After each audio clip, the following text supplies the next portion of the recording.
understand this. Bad storms. I'm talking to myself, honey. Oh.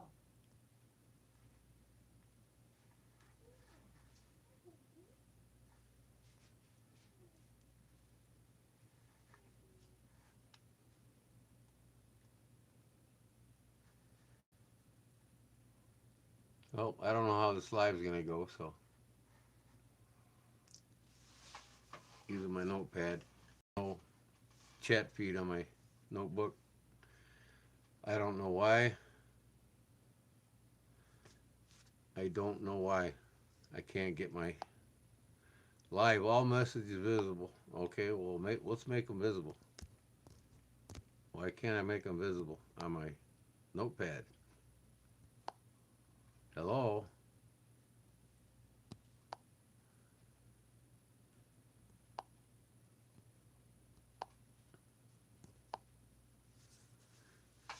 Oh, gosh. I guess people gotta say something.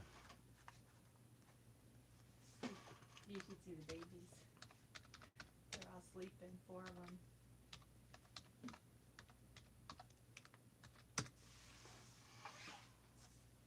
What? Four of the babies are sleeping. Mm. Where are they sleeping? They're in there sleeping. Oh, okay. You should see them. I hope that storm wind don't come out here. It's crazy. It's already been through here. That was during the day when it stormed really hard. No, I said 6 minutes ago. Oh, okay. It tells you on the page Mm-hmm. how many minutes ago, honey. All right. Hello.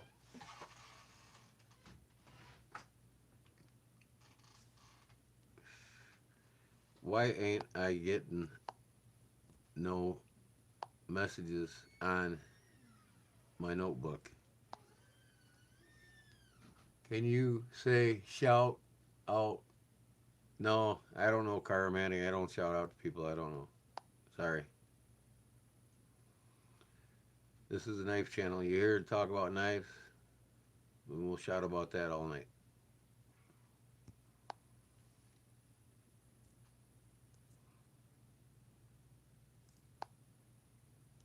Hmm. I give up.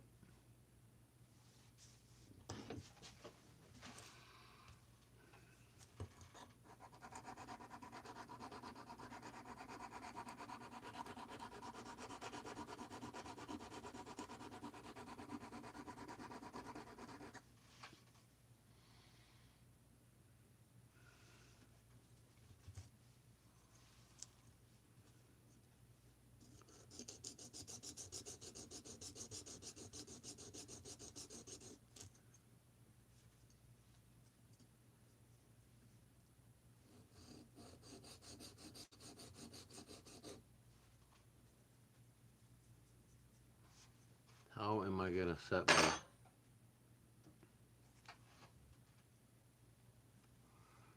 phone up?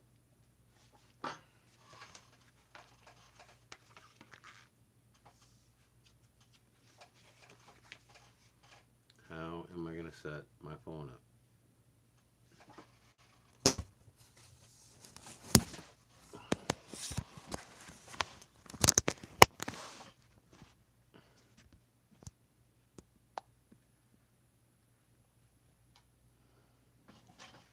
Hmm.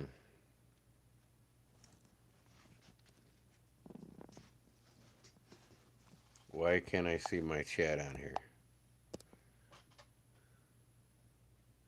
Where in the hell is everybody? I'm live. Hello. Well, I just let it go, I guess, until people come in.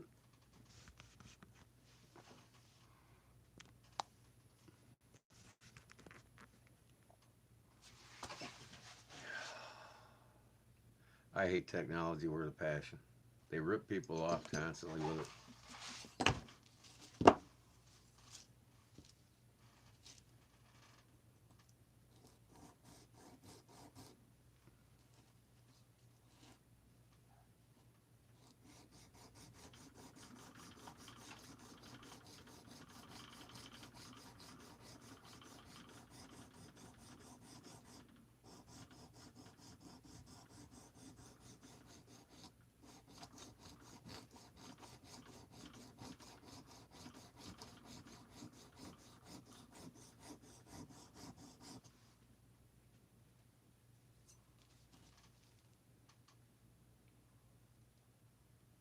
Hello.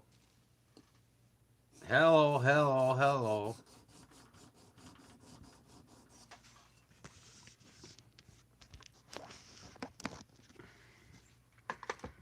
Hmm.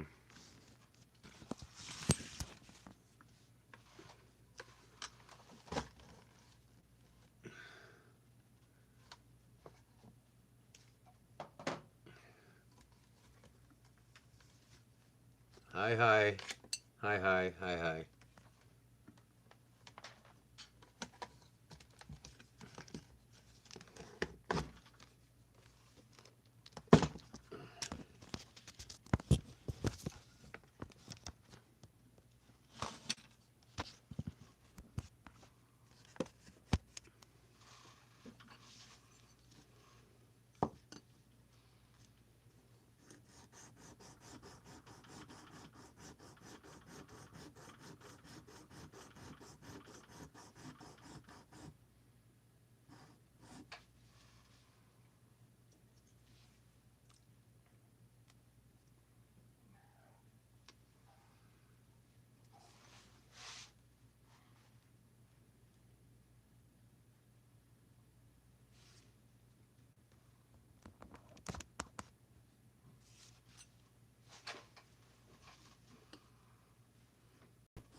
You have to be nice to him. You think so? Great, great. He's like, nope, I'm not going.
Skateboarding, what's up?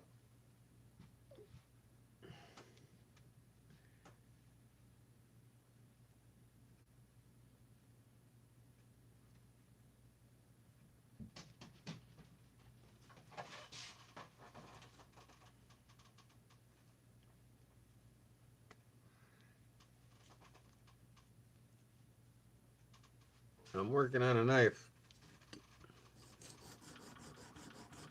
Sanding it, getting it ready to sandblast it.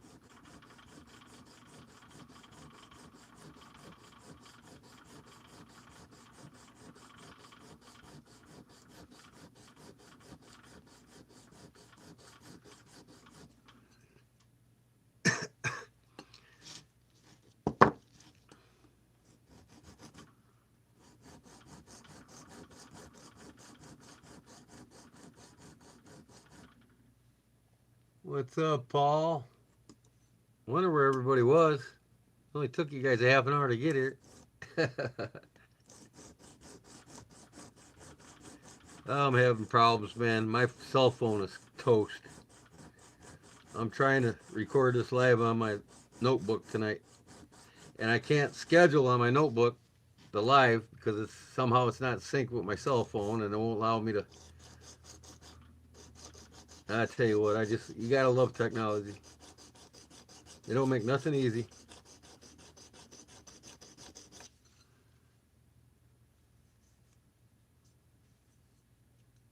They're as sharp as you want them to be, brother. That's how sharp my knives are. They're as sharp as any new knife you ever buy. That's how sharp they are. I'm not sharpening a knife. I'm sanding a knife.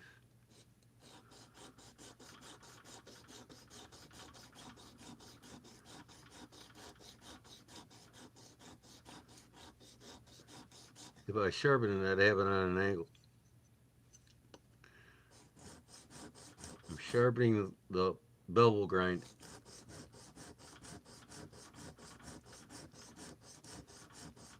Or the flat grind, I'm sorry.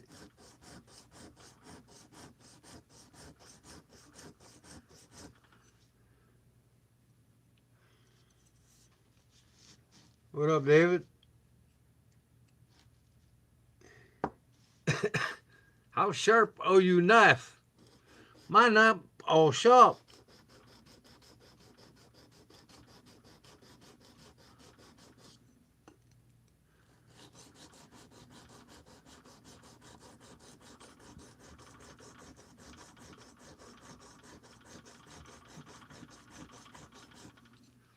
Man, I tell you what, I got a whole new approach when it comes to making knives now.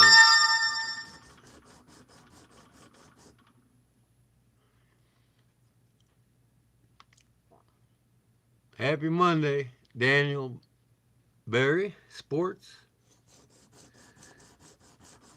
How is everybody's Monday? Y'all have a good weekend? We had our annual Catfish Days Festival here last weekend. It just wrapped up yesterday. Biggest event of the year in our town. Thousands of people all over Chicago come to it on old Route 66.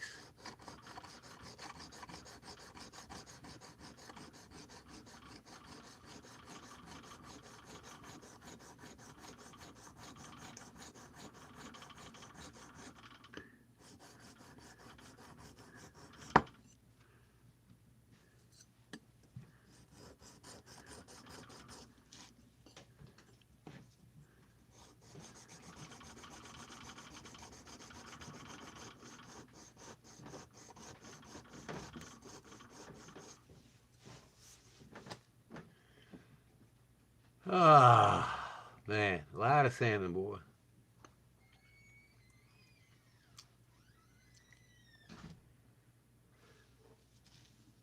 Anybody do anything exciting or get any new knives over the weekend?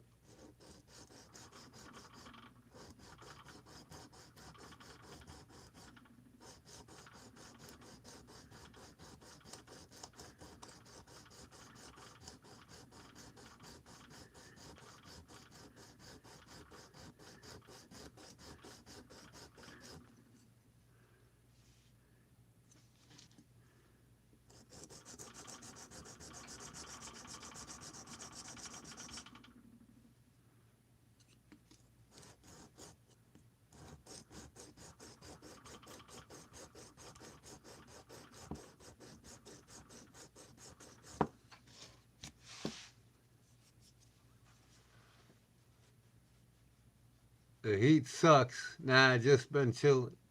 Oh, I'm telling you, man, it was 100 degrees here yesterday.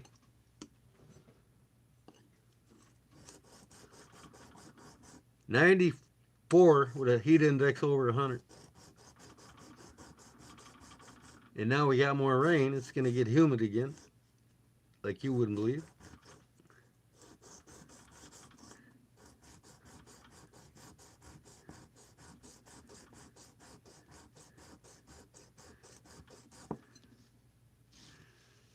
I'm getting there, slowly but surely.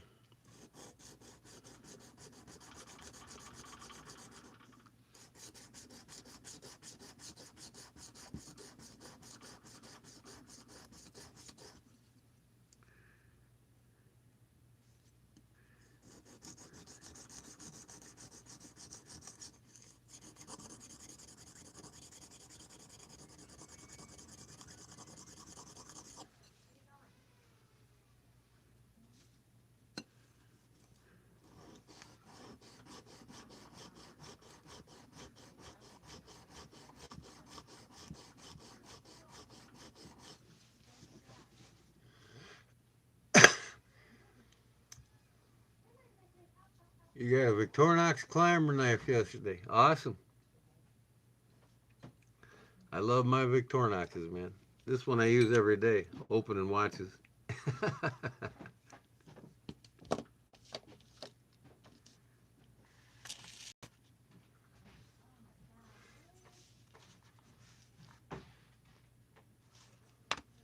It's a hell of smoky here. These fires aren't helping with the heat, bruh.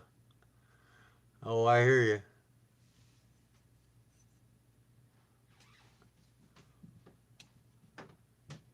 Want to know why knives? Paula sent me. Cool. Paul sent you? Thanks, Paul. Yeah, that sucks, man. We just got bad thunderstorms here now. Wife's giving me the report on what is damaged in town.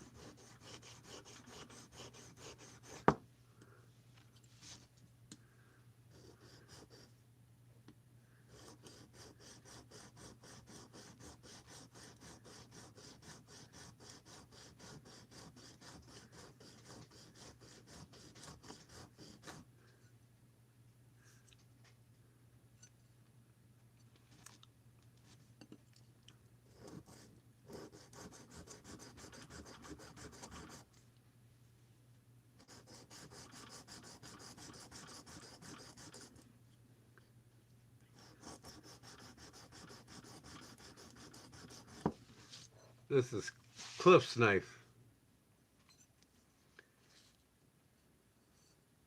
I got the holes drilled in it. Oof, I gotta put it on my big sander. I got some burrs here. Yeah, I'm about ready to sandblast this one.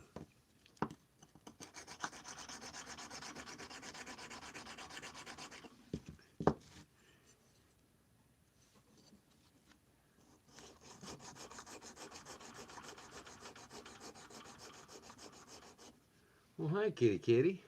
My kitties come say hi to me. Oh, you guys are out and about now, man. Time to play, huh?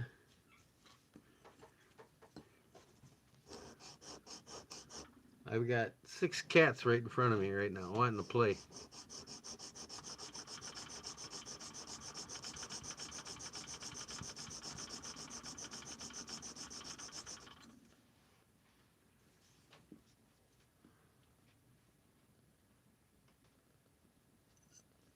Yep, that's what I do. I collect them too.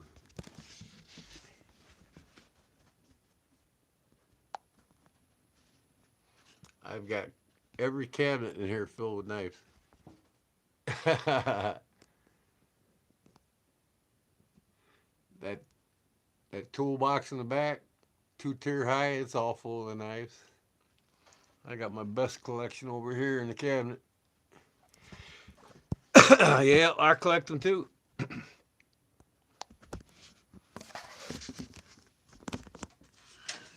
I collect them, I make them, I modify them. I do all kinds of things to them.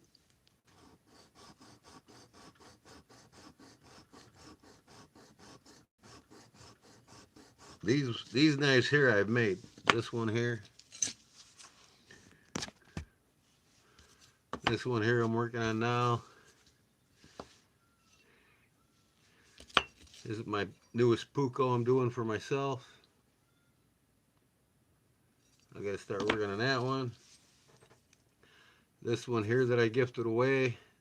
I gotta finish up. I got the spine carved on it. And then this one here that I gave away. I like to give knives away.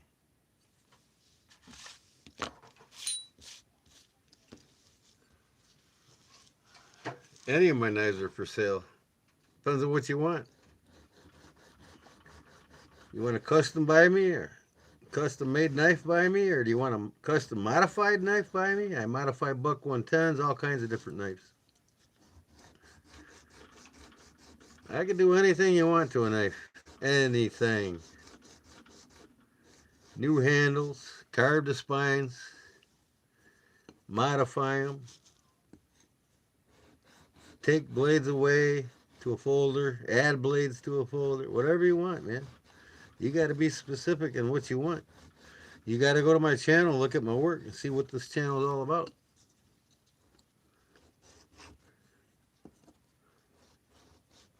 See what I'm all about. Go to my Facebook pages. All my links are in my description. Everything I do. I'm a bladesmith. That's what I do. I make and modify knives.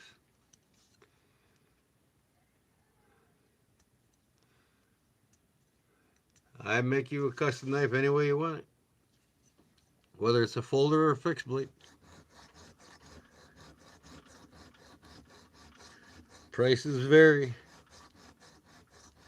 from about $150 all the way up to $550. Depends on what you want.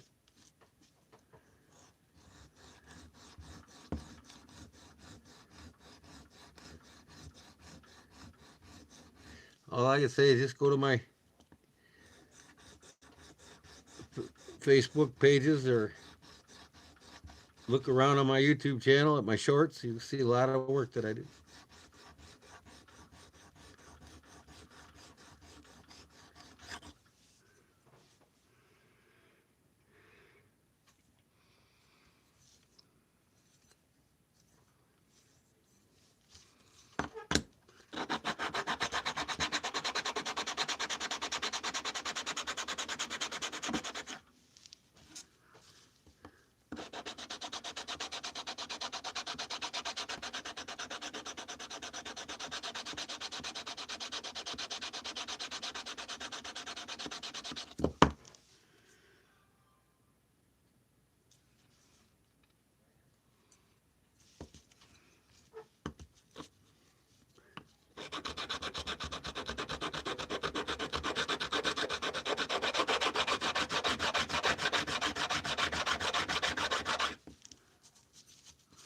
A lot of burrs on this side.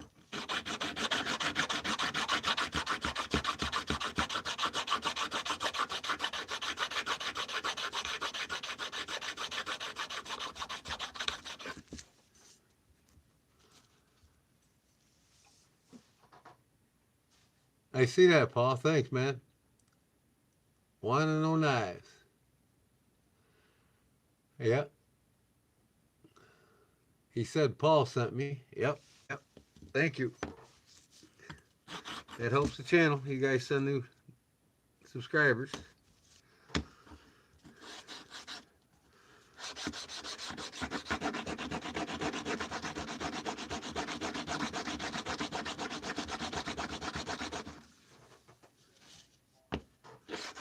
I can flat sand this on my machine. You call him Big Mike? Who's Big Mike? Want to know knives? Is that Big Mike, David?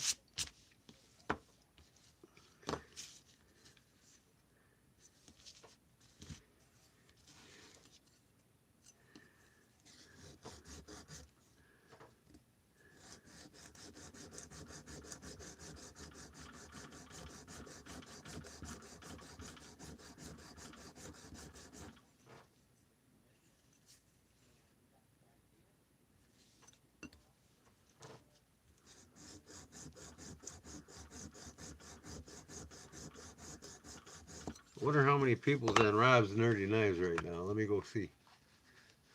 Otis, what up? You made it back. Welcome back, brother.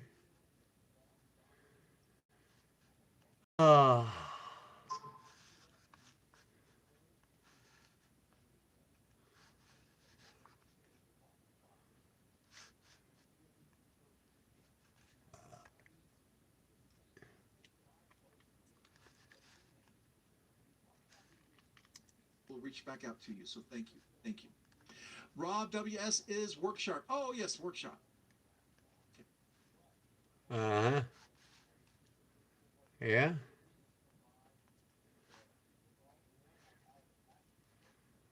It's dog one. Uh, Howdy, Otis. Welcome back, brother.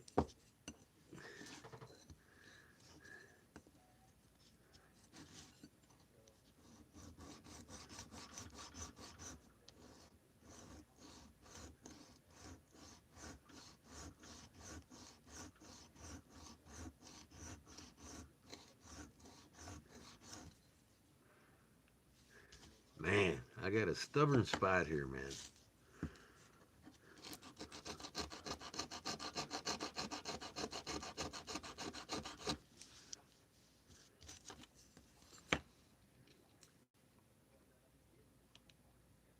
Stubborn spot, I tell you.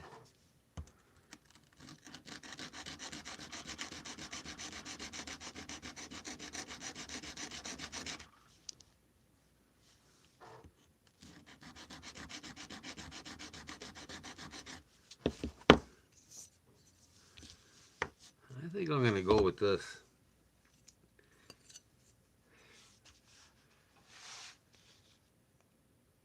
I think I'm going to go with that. Okay.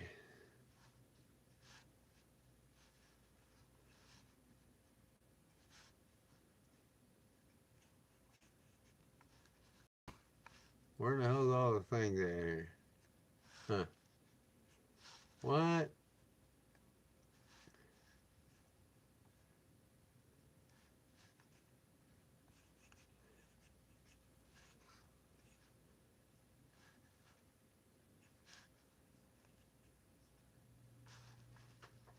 For a second, it sounded like Minecraft eating sound. What's that? Minecraft eating sound. What the hell is that?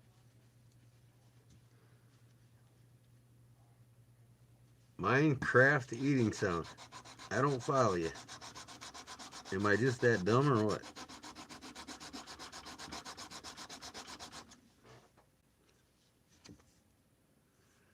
Well, I'm going to go with that.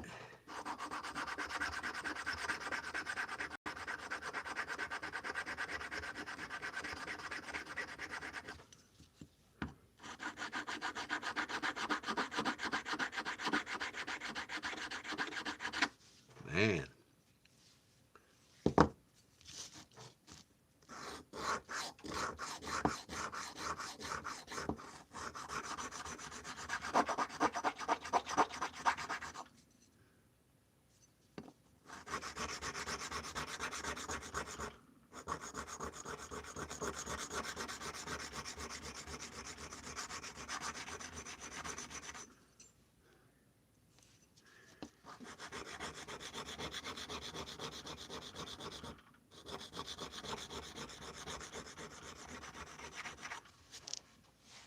At least I'm getting a clear picture here, huh, guys?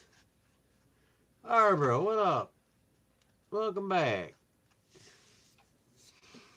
I'm recording my live tonight on my notebook. That's why it's in the position it is. It's not as versatile as my cell phone.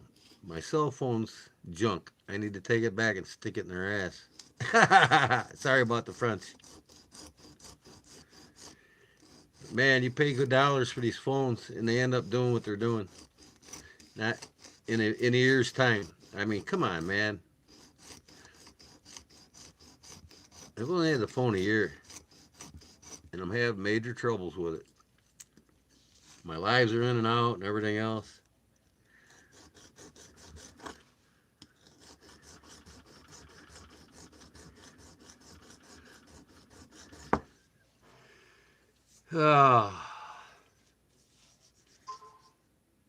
Very clear picture with my notepad, yeah. I wish my phone would do the same thing, but unfortunately, it's about toast. I'm gonna take it back to him. I'm gonna tell him I want a replacement, and I ain't paying for it. And if you don't give it to me, I'm going back to Verizon. That's all there is to it. I'm not playing games with these stupid cell phone companies. I should have this phone longer than a year without having problems with it. And it ain't because of my storage either.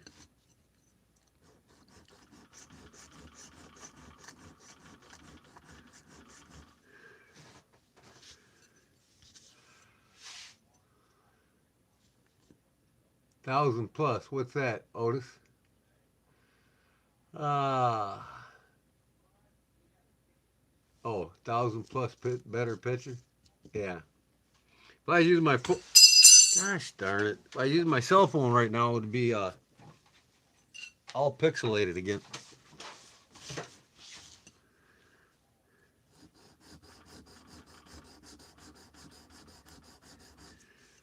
I'm getting this good enough so when I sandblast it, I want the flat grind to go in the same direction. Sanded before I sandblast it. So then when I sandblast it, it'll look uniform. And this is like 120. That's as high as I go before I sandblast. You don't have to go any higher than that. Unless you're getting a mirror finish. Sometimes I'll go up to 400.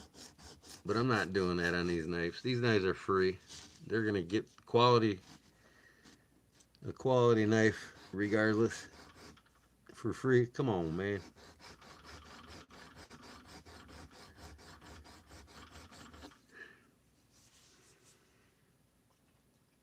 Yep, picture's much better. It's my notebook camera. My notebook's fine. My cell phone ain't. It's got a disease or something.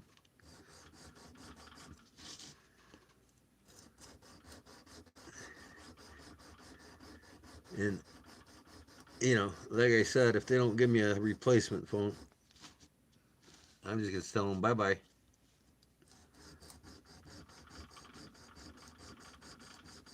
Phone companies compete for your business in a heartbeat.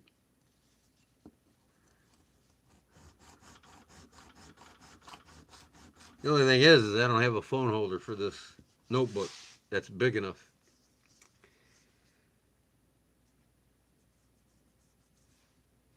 Well, hi, kitty. What are you guys doing, huh? You guys coming to see me? Uh-oh. Blacked out picture. They're coming to see me. You coming to see me, kitty? Huh? Did you come to see me? Yeah? Where'd the other little guy go, huh, Mama? This is Mama. Her babies are here with her. Black cat, you barely see her. Oh.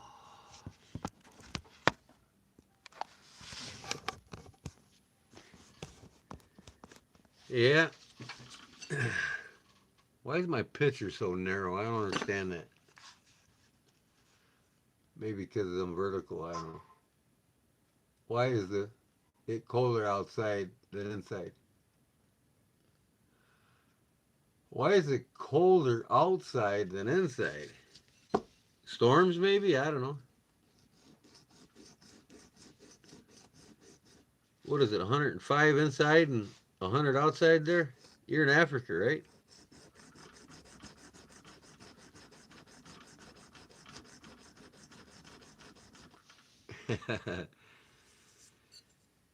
Ah, humidity. Yeah. But it don't last long. 4 seasons here in Illinois. I look forward to all 4 of them. Great thing about living here, not in South Carolina or Florida, is I get a break from the heat.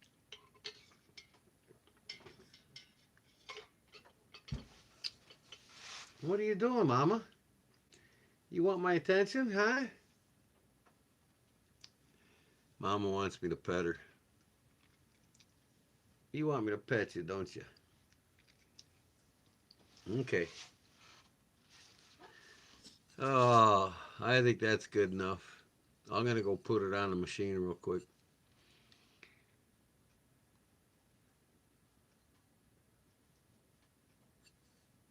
No, that's me, no.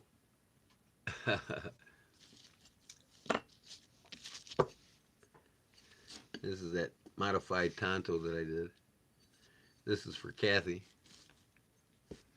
Get these done and get them to him, man. Been forever. I'm just going to get me a loan and get all the good tools I need. I'm sick of jacking around with half-assed tools.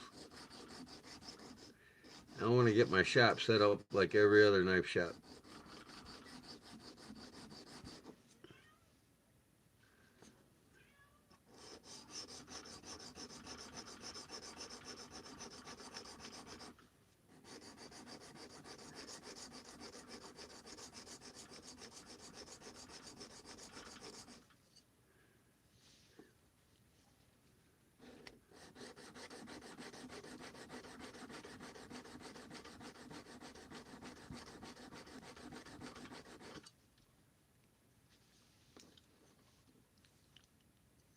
Man, it's got so much of a lower grind on one side than the other.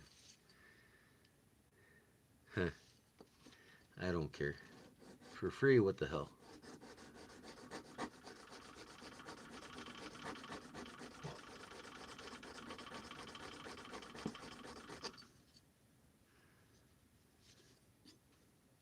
Tonto blade. Gotta love a Tonto.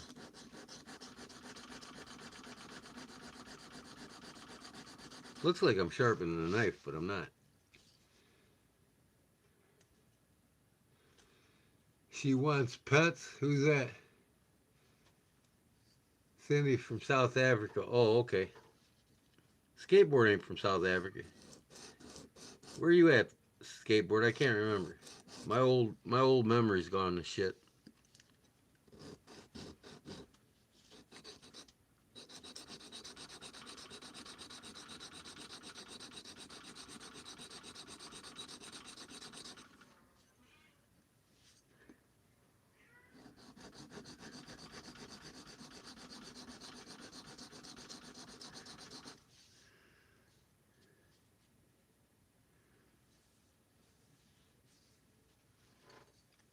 Well, I guess I'll take my notebook into my shop.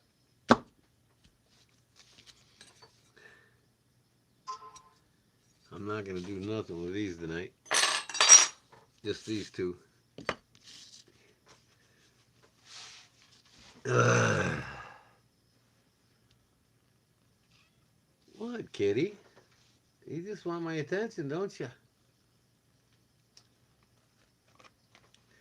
Oh, I got the vintage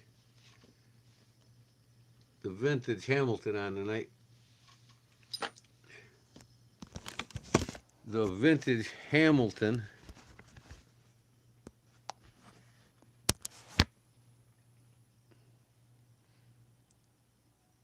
Man, this thing, I can't zoom this thing. Oh, there we go. I guess I can. My vintage Hamilton, 1970s. Quartz, when the quartz movement hit the world. It's pretty nice. It's got 14 karat gold plating. 14 karat gold plating.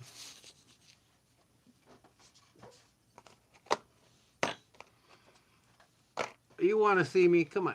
Oh, I don't think this one likes sitting on my lap though. Oh, where are you going? It's okay. It's okay, baby. It wants to visit me, but it won't get on my lap.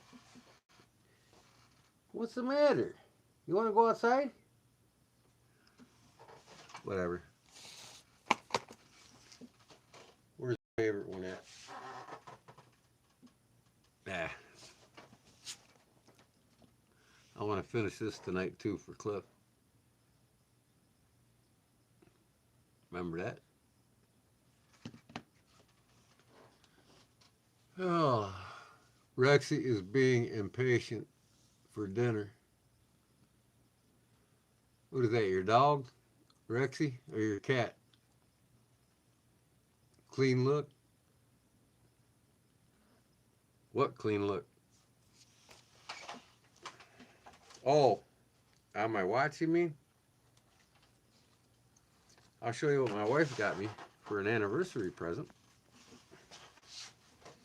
Now, mind you, I live 40 minutes from this company where they used to be. And they operated in Elgin, Illinois from 18, I want to say 1849 to 1962. And then they shut their doors for good in Elgin, Illinois. But they still make watches. Another company bought them out. But I got this, and it's clipped to my pants. This beautiful Elgin pocket watch. Can't see it worth a shit. This is my anniversary present. August 2nd, we'll be married 18 years. Here, I'll take it off.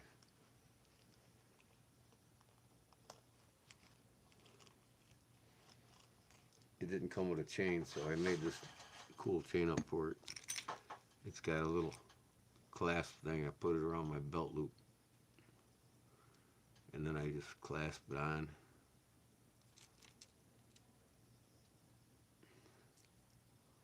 Come on. Come on. Come on. There. It hooks there and clamps onto your belt loop.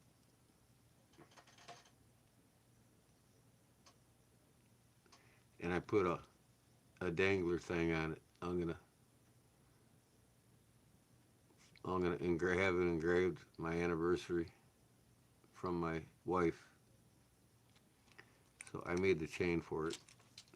But this is the watch. I collect Elgin watches because they're from Elgin, Illinois. They made the most pocket watches in the world ever. From like 1842 all the way up to 1922, somewhere around there. 80-year span, I made over 60 million pocket watches. No company's ever matched it.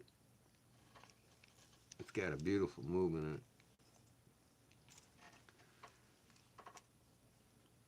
in it. 18 years skateboard, yeah. You bought some new. You said that already, Paul. I said thank you. And I haven't seen Wanna Know Knife say anything lately. Did he leave? But yeah, here's, you take the back off, and then you got to take the front off to set it. This thing was made in 1904, so it's over 120 years old.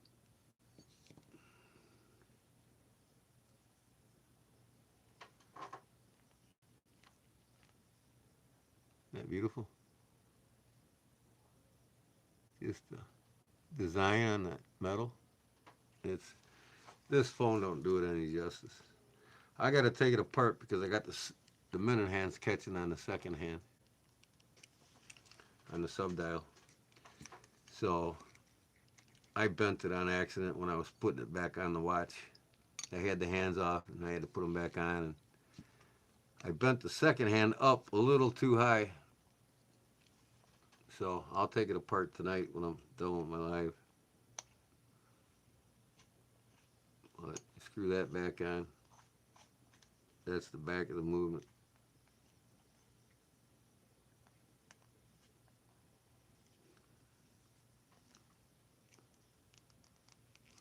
Then you got to unscrew the top to set the time. And the reason why you just don't use the crown to set it, because this is a railroad watch. And they had to accurately set the times on the railroad so they wouldn't collide with each other. So they didn't have the crown set here, or the hand set here, because they didn't want somebody to bump it and change the time on it. That would be catastrophic on the railroad. So you physically have to take the top of the watch case off once it starts. Oop, man, I gotta glue this crystal back in. Crystal just came off. But yeah, you take this top off like that. Crystal fell out. I'm gonna have to glue it in. And then there's a. This is called a hunter. Any pocket watch with the winder or anything like that on the at the 3 o'clock is called a hunter. If it's up at the 12 o'clock, it's called a standard. But in order to set my hands now, see, I can't move this to set them. I got to physically take that cap off and pull this lever out right here. See that little lever? And push it back in. So you got to take the cap off to set it. That way, this doesn't actually get jarred while working on the railroad, so you don't mess your time up.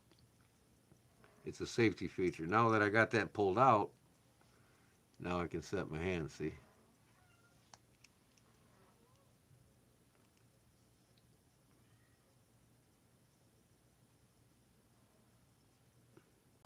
Then I just push the lever back in, put the cap on it. Want to know why Knives said hi, howdy, welcome back. If you've been here before, welcome back, welcome back. That's who Paul brought in, right? Want to know Knives, yeah. Thanks for joining the channel, I appreciate it. I'm going to go in my shop here in a second and see how this notebook works for showing you guys anything in there. Now that I got it set, then I just screw the front back on, and now nobody can accidentally hit this and change the time, so there won't be a collision on the railroad. Hence, it's a railroad watch. And railroad watches are known for having the regular numbers all the way around the watch. And then on the underneath side or the top side, they got red numbers. And it goes 5, 10, 15, 20, 25, 30, all the way to 60 on the top. And that indicates precise seconds. So that's what my wife bought me for my anniversary. I seen it at the antique store and I wanted it. I said, can I have that for my anniversary? Our anniversary? Okay. So now I got to go buy her something for her anniversary. She said just surprise her, so I'll probably get her a piece of jewelry. How much for a knife? Again, I think I told you earlier, it depends on what you want. You want a fixed blade, you want a folder. They start out at about 125 and they go up from there. You know, custom handmade stuff is not cheap. You know, I can also modify any knife you got, whether it's a buck 110 or whatever.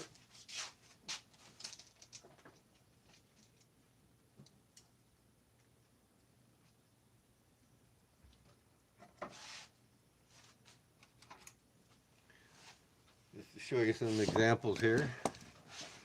Here's a Civivi. This thing was baby blue. And I took the blue off of it. I hammer finished it. It's aluminum handles. And stone washed everything. The blade, the clip. And I put a false hamon on the blade. So I hammer finished this.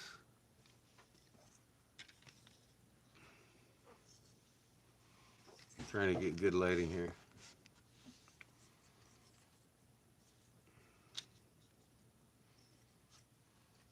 I hammer finished this. And I stone washed everything. You can see how it's stone washed in the hammered part. Stone washed the pocket clip. That's that. Here's a an old timer, 51 old timer. It's a honking knife. It's an old classic folder. I took the original handles off of it and I put a brown burlap micarta on it. And then I carved the spine. So it depends on what you want. Want to know knives? You know, here's a buck 110 I did. I put earth tone micarta scales on it. Hammer finished the bolsters. Put a snake pattern on the spine. You know, here's a Kershaw Emerson with the wave on it. It's a frame lock, right? So I put leather covers on one side. I put the dragon scales on it and wrapped it with leather. So it just depends on what you want. And then if you want one made, you know, these are the ones I'm making right now. This one here with a glass breaker on the end. Here's my modified tonneau I'm doing for a lady. Here's a Puko knife. I make a lot of different style of Puko knives. I'm going to put this back in the forge and pound it. I'm going to pound the metal. Hammer finish it. Then here's what I'm giving away. I gave away to Jerry. Carved it. You know, depends on what you want, man. Price varies. I will tell you, my buck 110 mods, they start out at about $275 and go up from there. Depends on if I have to buy the knife or not. If I have to buy the knife, it's $100 more. So you're looking at $375 for custom buck 110. Skates is leaving already. Gonna go peace. I gotta go play some games. I hear you, Skate. All right, God bless, man. Thanks for stopping in. I'll see you in the next one.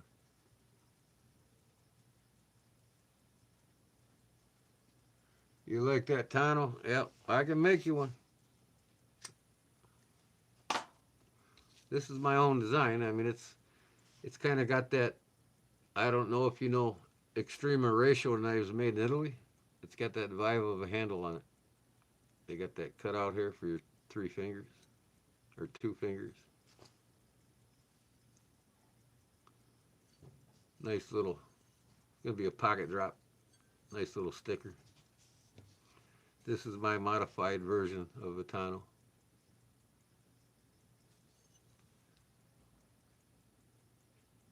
So I'm going to sandblast these two right now after I run the flats on a sander. This is one of the first knives, buck 110s, I ever modified, by the way.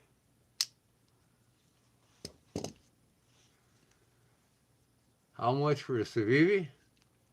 Well, depends if I have to buy the knife or not. If you send me the knife, and what are you talking about with this finish on it? You know, Civivis are cheap, and if you're looking for cheap, you're in the wrong spot. Because I'll tell you what, it's $100 to do this to this knife.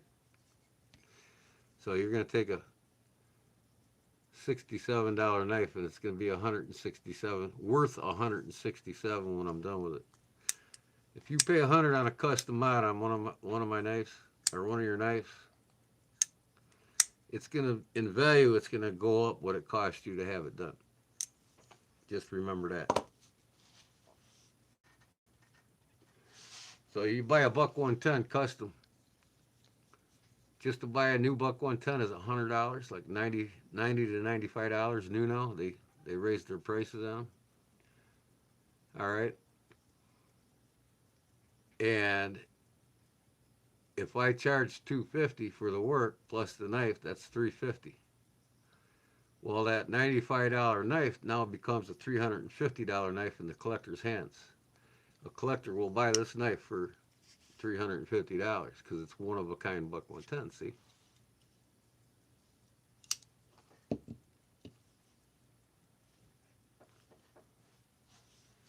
So like 200 complete with sheath. Well, there is no sheath with this knife. Or, not with the Civivi.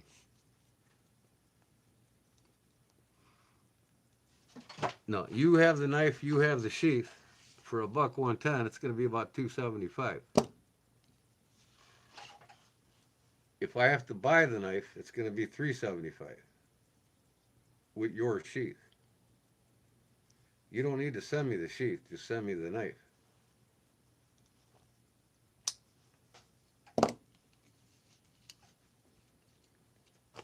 Now, go online and see what custom buck 110s are going for.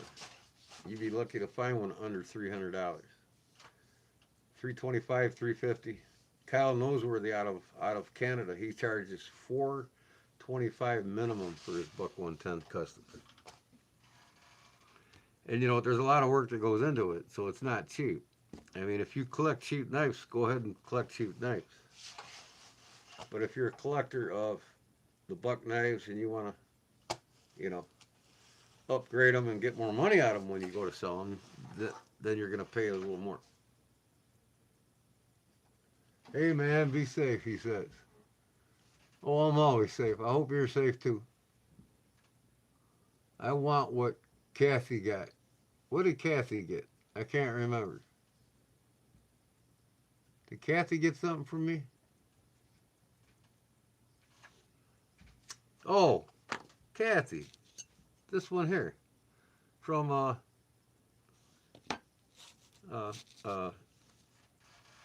Ford Stables. Damn.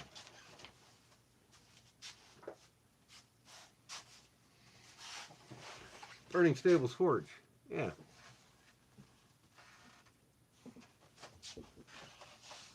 Yeah, that's what she's getting from me. I'm going to do some blue scales on it for her.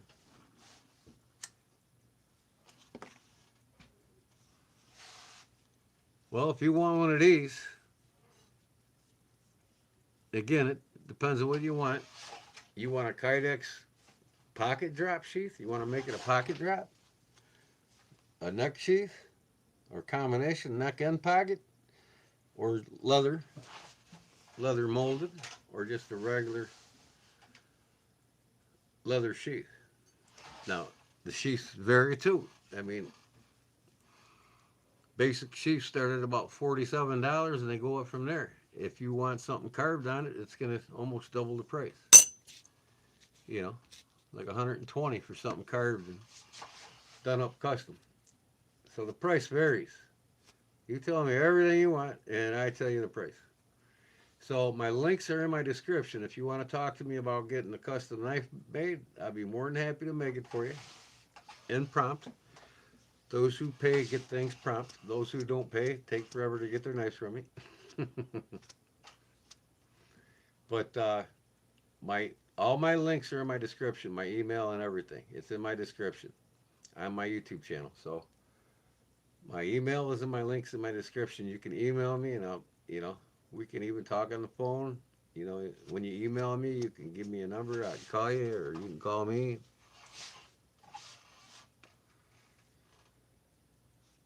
Pocket sheath combo Kydex leather. Oh, so a hybrid. Well, then there you go. You're doubling the price there. You're $85 on a basic pocket drop hybrid combo leather Kydex. $85. And if I put any carvings on it, it's generally about $45 more. If I do a floral pattern on it, it's more expensive. Floral patterns are the most expensive thing you can put on leather because it takes the longest to do it. So, say hypothetically, a $50 sheath, basic, no carvings on it, $50. You want a floral pattern on it, it's $100. So it doubles the price with a floral. But stamping something on it, it only raises the value $20. But floral patterns double the cost of the sheath.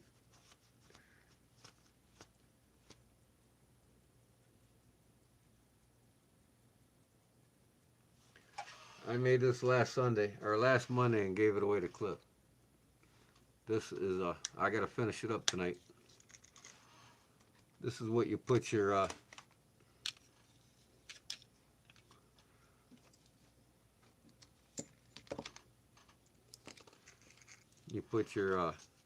coins. I got a veterans coin here. Thank you for serving veterans coin. It's a big one. So I made this for two different size coins. And put the big one in the back like this.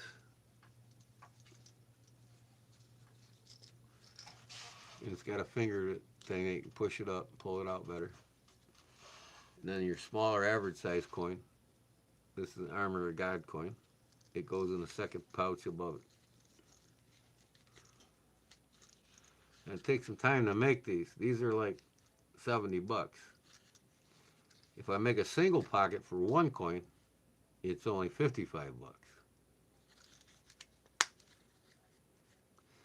And it's just something to put in your pocket.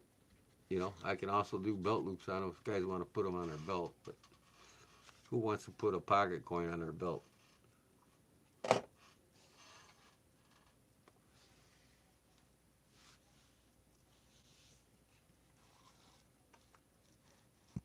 So, like I said, want to know knives? Just get with me. My links are in my description. You get my email in my links in my description. Email me and we'll talk about it on price and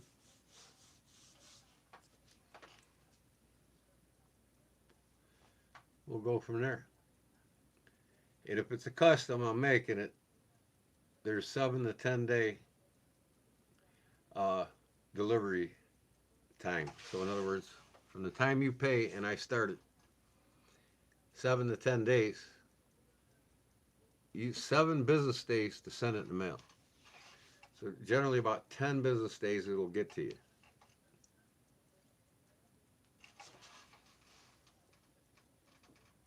Stamped with skulls. Okay. All right. Yeah, I mean, you're talking probably around 175 bucks for this with the custom Kydex hybrid sheath.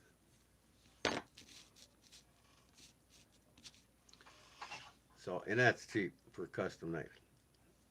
Go to Burning Stable Forges. That knife custom made would probably cost you about $350.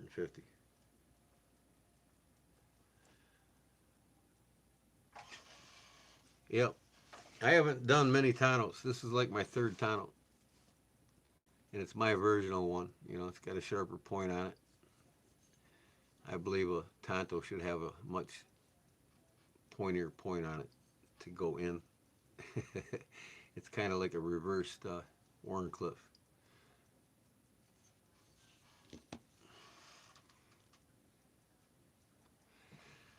I'm not set up for stainless. I can buy stainless pre-heat treated blanks and make knives from there. And they're generally cheaper if you do that. If you know, you cut about $85 off the cost of your knife if I was to buy a blank already cut out and heat treated. Like if I buy a blank tonneau blade, you know, I can send you pictures of all the blank blades I can get in an email. That'll save you about 85 bucks. But I'm not set up for stainless, so these are all out of 1084 high carbon steel. You know, if you're a steel nerd, you know, you got to have Magna Cut or all of them other powdered metal steels. With me, with custom made knives, forget it. I'm a high carbon steel man. I make all my custom folding knives out of high carbon steel and all my fixed blades.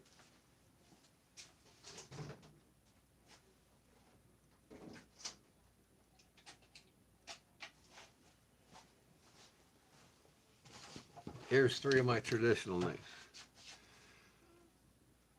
All right, this is a Barlow I made with the fluted pinched bolster. Pinched means it's pinched on the end, it's not flat. All right, this is done with ironwood scales. Trying to, it's kind of got a aged patina to it already, so this camera ain't the best on this notepad, but you can see it. But this is my, it's got a half stop, traditional folding Barlow.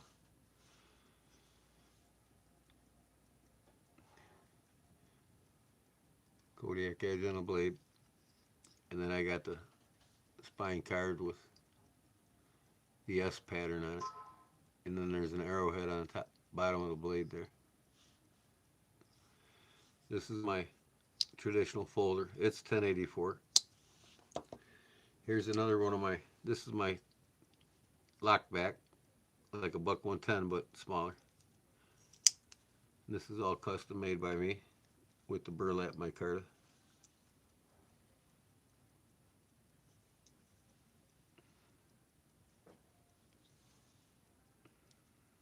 Kodiak edge on the blade.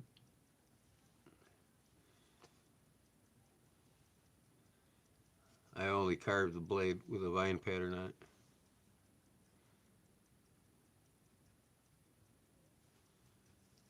Then I did the file work on the bolsters. And then here's a total redo of a double bladed imperial knife. I buy these cheap $15 imperial knives. I take it completely apart and make my own bolsters and my own scales for them.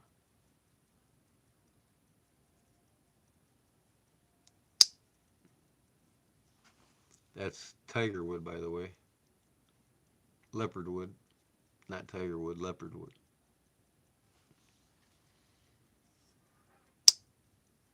Which one you like? This one here? You like the lockback? Or do you like the Barlow, David?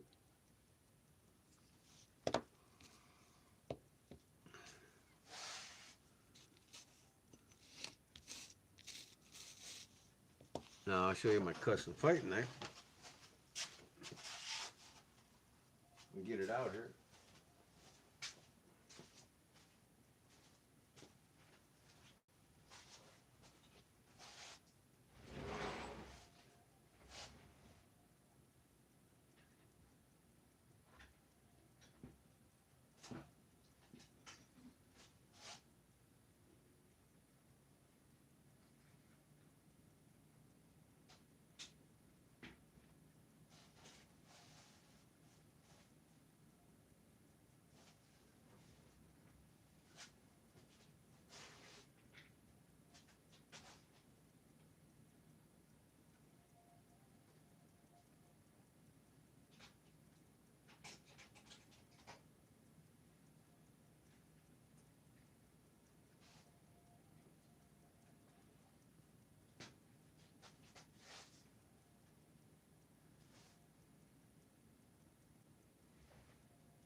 I got more knives here.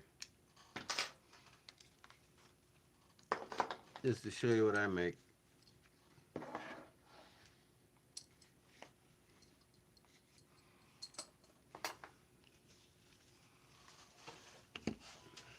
Okay. This is my custom fighting knife here. This is my design. It's made out of 1084. And it's ergonomically designed to fit in your hand in both ways. It's a Warncliffe. It's for fighting. So as that penetrates, it cuts down as it goes in.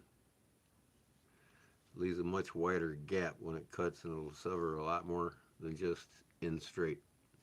Because this forces the blade down, this cuts a much wider gap. So it's made to hold like this, ergonomically made to fit your hand perfectly in this position.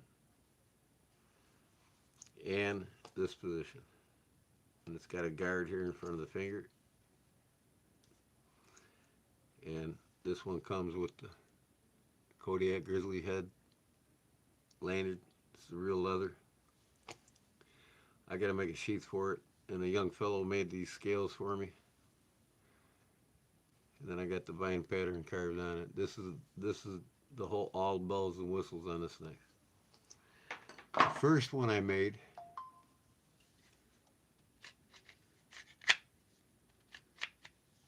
because of you, I started collecting knives. Oh, that's awesome, Crispy. Cool. This is Gene. I just finished Jake's knife he made last week. How do I get you the link so you can see it? Gene, send it to me in Instagram. You got Instagram? And here's the same knife as this one, but I designed this hand a little bit skinnier than this one. I was playing with my designs. I haven't made a sheath for that one yet, but this one has a sheath. And then this is hybrid. It's Kodiak wrapped in leather. Horizontal draw. And that's black walnut. Oh yeah, and by the way, they both have skull crushers, pommels on the back. Crushing somebody's skull.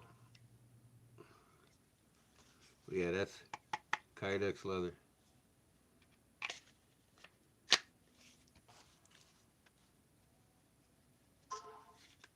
Horizontal draw. Got a thumb ramp there.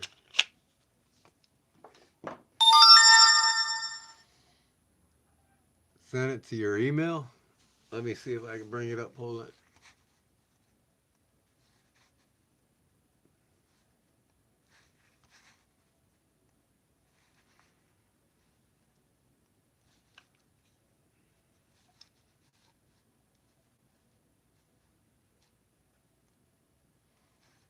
Email. Oh, okay. Email. Let me see if I can bring up my email here on my PC. If I can remember here.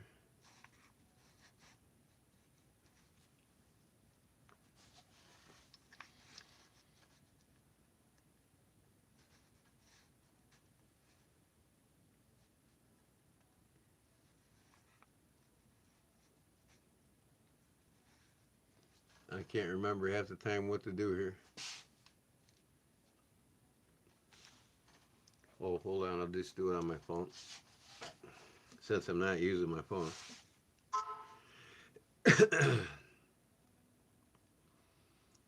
Gene Johnson. All right, I got you. YouTube short.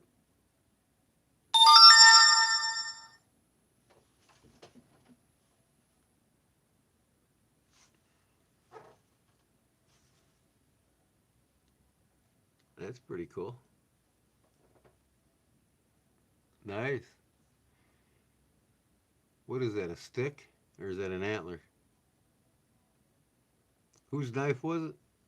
Who did you do it for? Gene Johnson did the beadwork on the bottom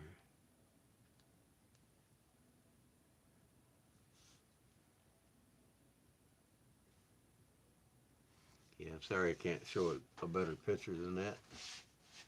Pretty nice. Nice work. Who'd you do that for?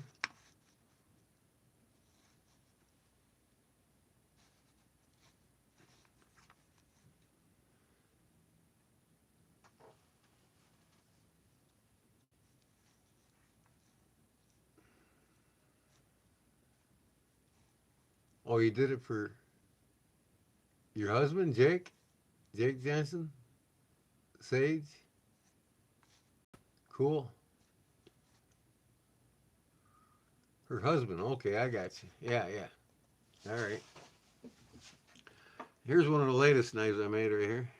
This is an exact replica. Even the sheath was made this way. 1916 by the Marble Company. It's a marble field guide. And I replicated it to exact dimensions of the real one. To get a real one, it would cost you around $1,000 if you can find one that old in this good a shape. So instead of buying it, I replicate it. But this was made exactly the way it was in 1916. Stacked leather handle, spacers, brass, identical.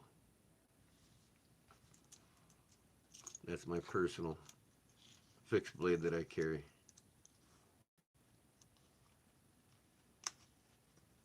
Awesome job, Gene. Yep, without a doubt. Now I like making knives from the Finnish people in Finland. The Puukko knives. Okay. This one here I made. This is a wooden inserted sheath. You can see the wood inside there. I think you can see it.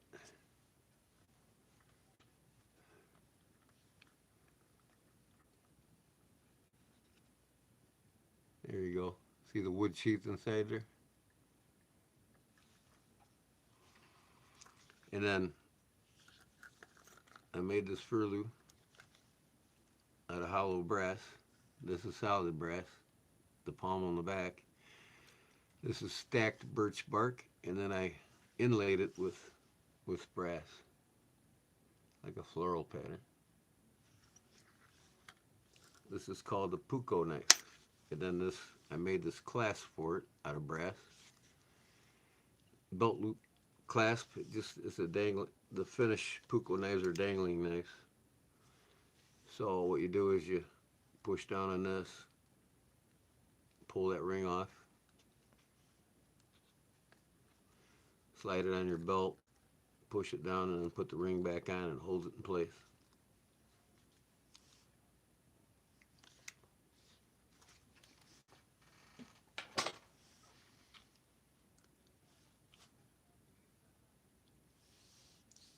You like that, Puukko, Crispy? Then you all see me wet mold this sheath for this knife that I custom modded. This is a 112, a buck 112. And I carved the spine with the vine pattern. And I made these scales, which is this camera doesn't do any justice. Let me see if I can turn it around.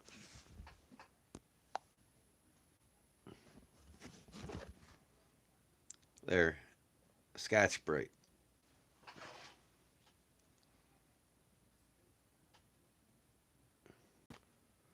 I made these scales out of Scotch-Brite. Black epoxy and Scotch-Brite. Kind of looks like marble.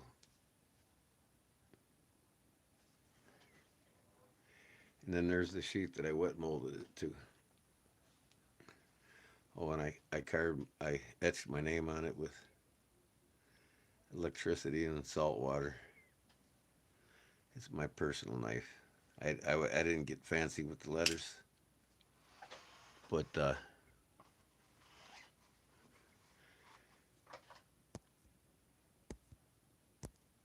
I can't zoom out with my damn notebook.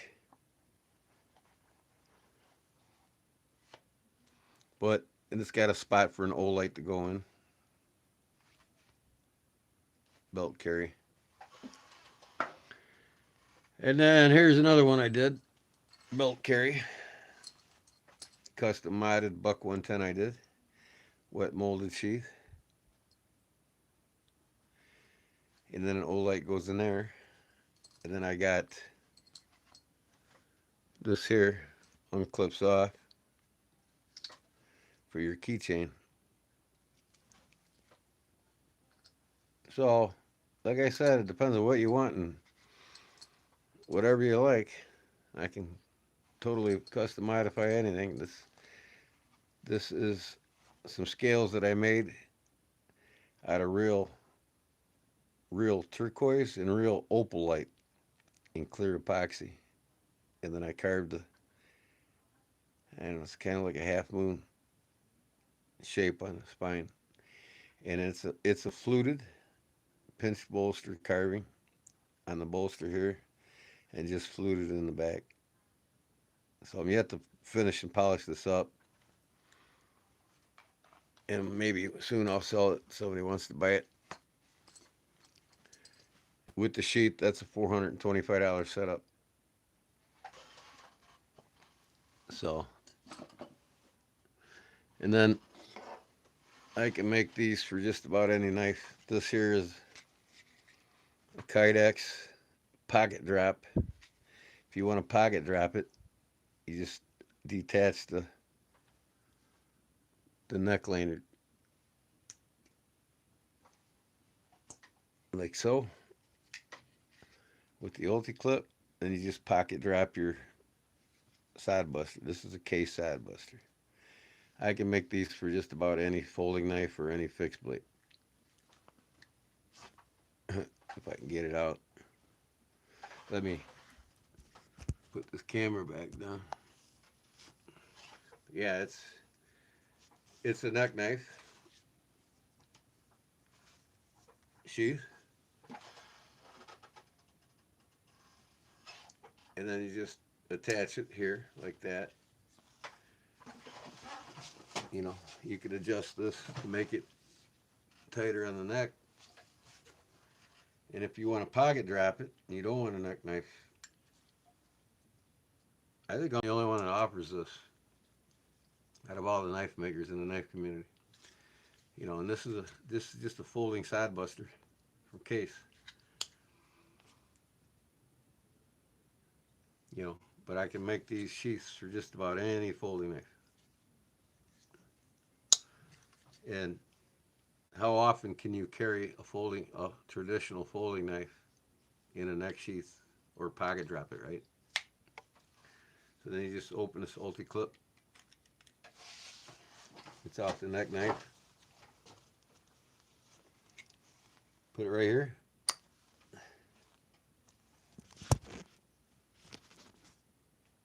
Let me get this phone to stand up.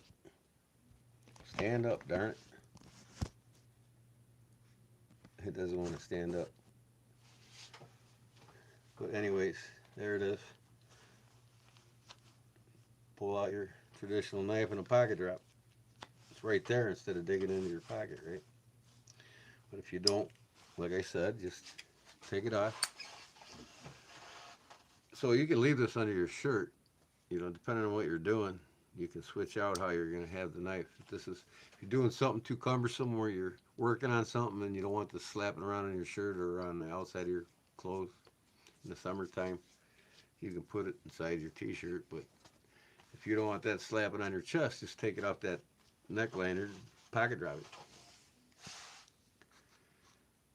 So, anyways, and I make these for just about any kind of knife.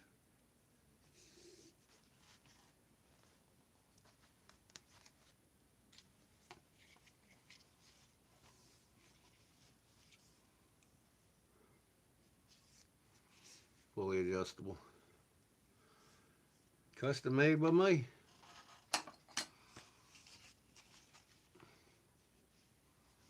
And then this here, when I just finished up, wet molded. I did a hydro dip dyeing on the leather.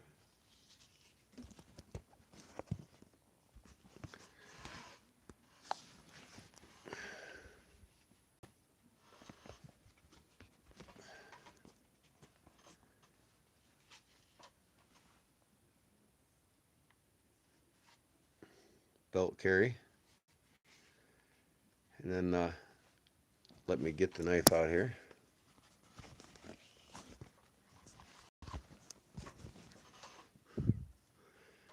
I put abalone scales on it. Yeah, abalone.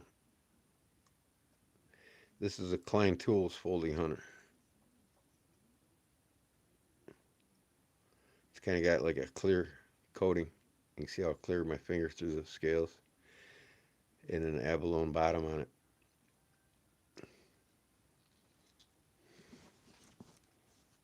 Sorry about my camera work, but you know, hey, it is what it is. Until I get my new phone. That's a Klein tool.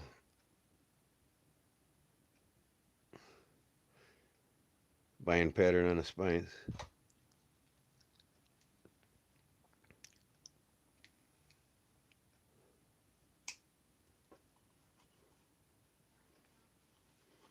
And a wet molded sheet. I personally love the wet molded sheets over anything because you ain't got no top you got to unbutton to get your knife out. It's right there and they don't fall out. So, secure. Beautiful. I love it. I carried that one yesterday.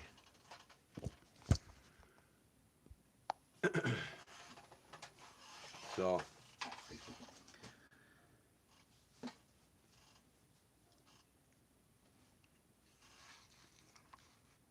my chat froze. You guys saying anything lately? I don't know why I can't get my.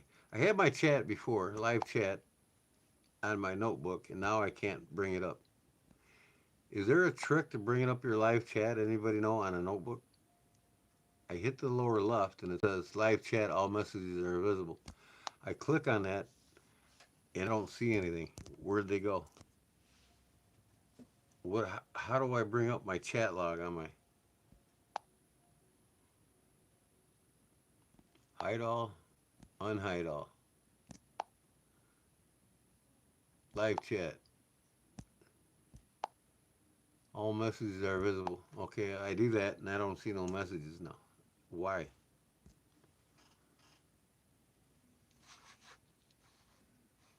You guys ain't saying anything, or is my live feed not showing it?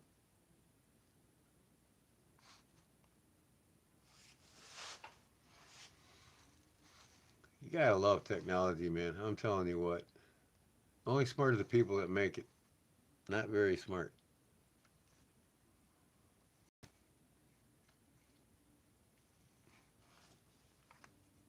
Was Rob having his giveaway right now?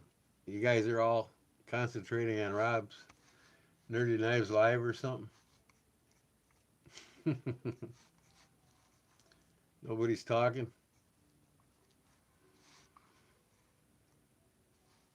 I hear you, Barbara says. All right. You're all busy doing something. It's like the comments just stopped. Okay. I'm just checking, man. Nobody's seen this goofball lately, have you? I miss him. Obviously, he don't like being here anymore. I don't know why. I never done anything wrong.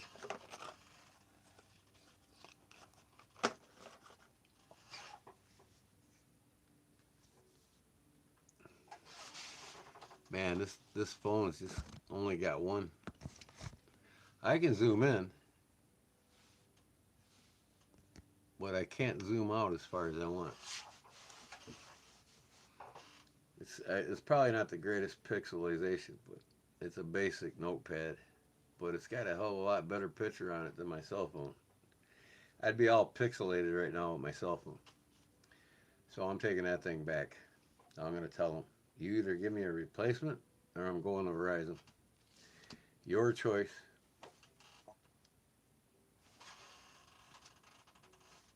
It's this vertical chat. Well, on my cell phone, I can zoom in or zoom out as far as I want. But on my notepad, I can't zoom out as far as I want. I can only zoom in. See what? I can zoom in, but I can't zoom out. This is as far as I can zoom out right here. I can zoom out a lot more on my cell phone when it's working right. Yeah, this is vertical chat. What I need to do, really, to tell you the truth, is go back to horizontal format, horizontal lives, you know, and use my program that I got for it that I haven't used in almost a year. Remember when I had my, what was it, my 3K giveaway where I gave away 17 knives?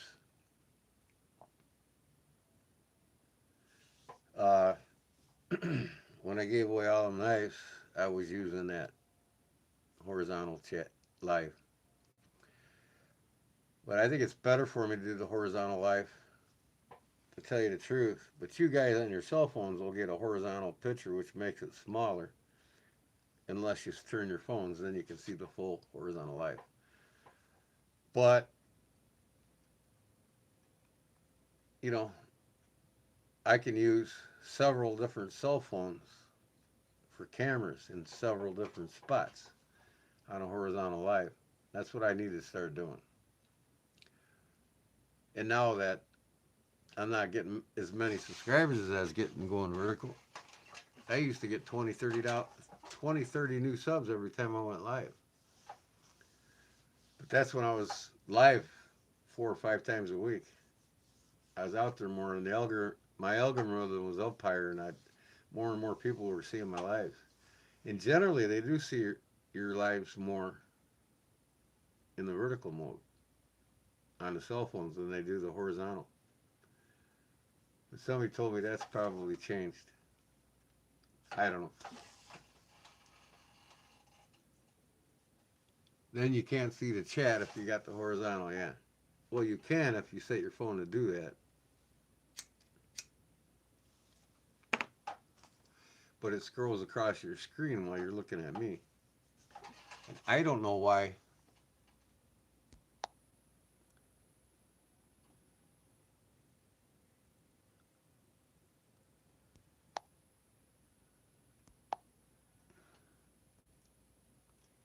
Okay, I don't know why I can't bring my chat log up on my notepad.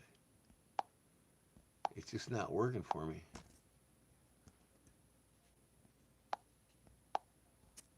Something's going on here. I can't bring the live chat up on my notepad. I don't know why. I did the first time I went live. I was telling you when I was going live earlier, and the chat was on my notepad, and now it disappeared, and I'm hitting this. It says live chat, all messages are visible. I click on that, nothing comes up. I don't get it.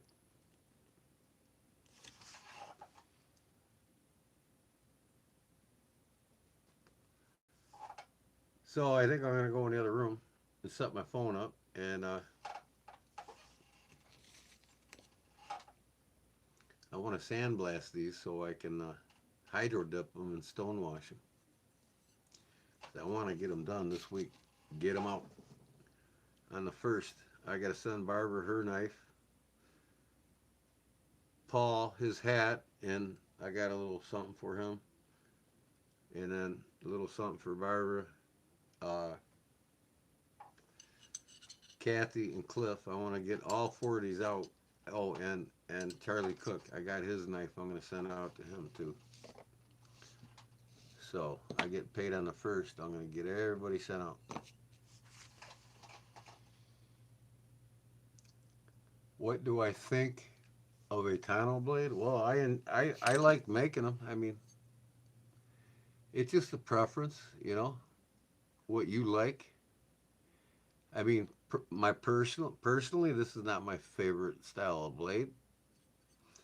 You know, when it comes to fighting with a knife, of course, my own custom fighting knives here has a Warncliffe. It's the most deadliest blade. It kind of looks like a reverse tonneau, but it's not. It's a Warncliffe, and it causes more damage going in than a Tonto does.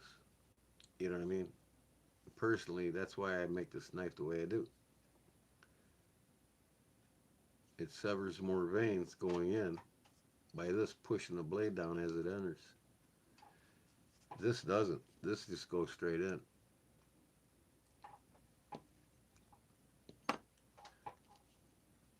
This one will make a cut going straight in the width of the blade and just where these 2 edges are.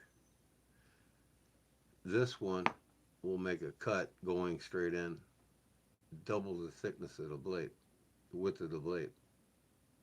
So that blade's cutting that much further. So it's severing more. And a Warncliffe is easier to extract than any other style of knife blade. So it's personal preference what you like, really. What looks like a box cutter? This thing here? Well, let me cut you with it, and you can tell me if it's. Let me stick it in you and see how much damage it does. Versus this. I guarantee you this will sever a lot more than this will. Or any blade. This will sever a lot more than that blade.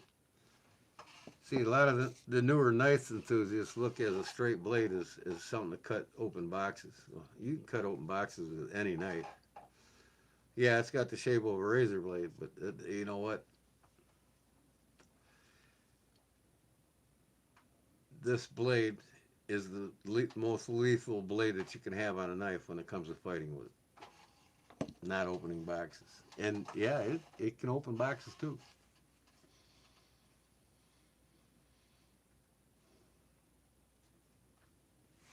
But yeah, you know, just what's his name, Janix. You know, he invented the Yojimbo for Spyderco. Watch Janix videos on fighting with the Wharncliffe blade. He'll explain everything to you how deadly a Wharncliffe blade is.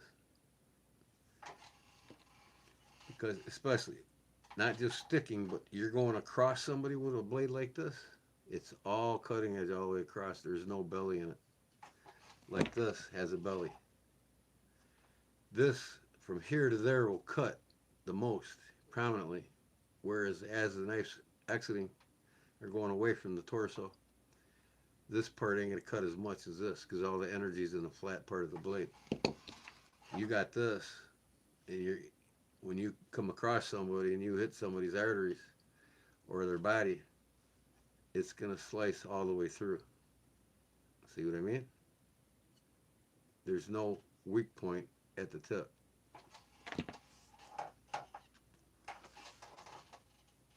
Charlie's back. What up, Charlie? Yeah, here's a knife for Charlie. I'm gonna get his out on the first too.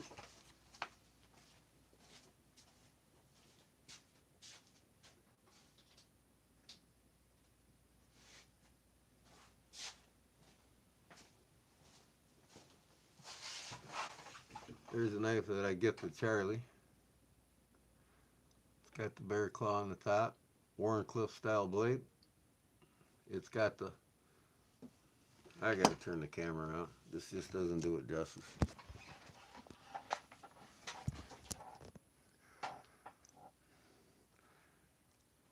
Got the spine all carved on it with the vine pattern. And again, it's got the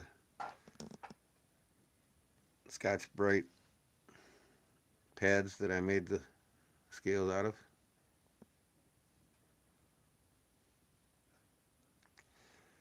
And a brass lanyard hole, brass pins. And Charlie likes the mirror finish. You can see my, I can't do it now. Nope. Anyways, yeah. Little pocket drop I made. And then this style of lanyard, the box knot or the square box knot, acts as an extended length of a handle. So when you got a shorter knife that's only 3 fingers,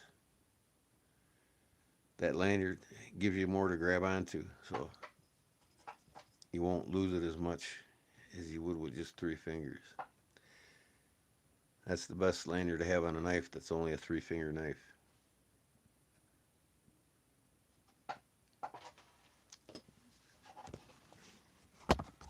So you gotta bear with me on this notepad because it is what it is until I take this piece of crap back. You know, $850, $900 phone, and nothing but problems the last 3-4 months. You've seen it already, haven't you, Charlie? It's coming out to you the first, buddy. I'm sending it to you the first.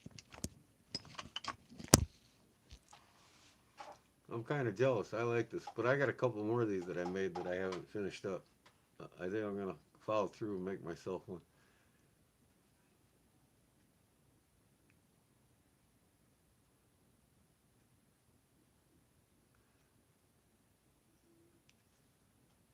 It'll cut.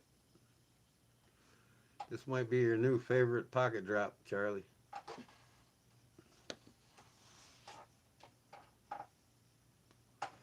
Yeah, it is a beaut. I did a great job on it, man. I really enjoyed this one. Was fun to make.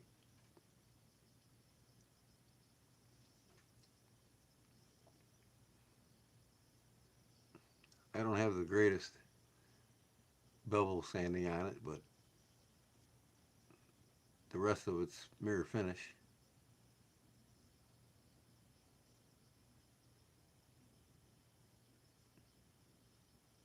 Look at that Kodiak edge bear claw. Really pops. What's up, you knucklehead? About time we got your ass in here. Oh, day late and a dollar short always, ain't you? Anybody know that goofball? I guess they call him Jerry the Shelby knife guy. Where's that damn camera at on my... I'm using my notepad because my phone's just a piece of shit until I take my phone back and get a new one. Might as well just upgrade it. And I'm going to tell them you're going to give me a big discount, like 50% discount on an upgrade, because that's bullshit. That thing's not only a year old. I need to put this one up for sale. 51 OT.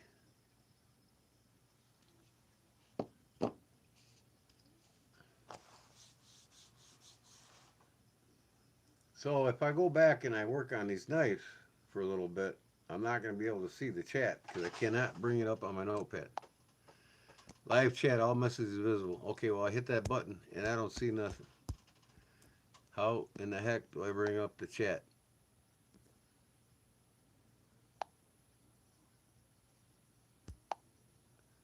I have no idea.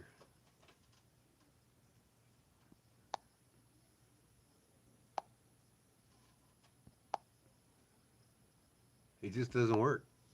I don't know. Old Forge is a decent knife.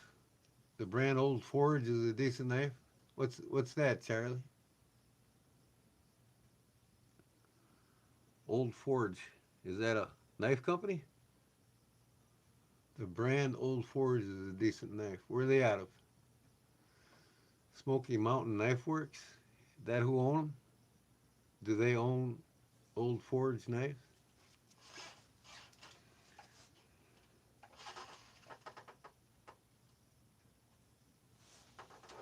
And I gotta finish my video on this one and complete this yet. So I've been slacking. We've had our big festival here the last week, so I've been busy going to that.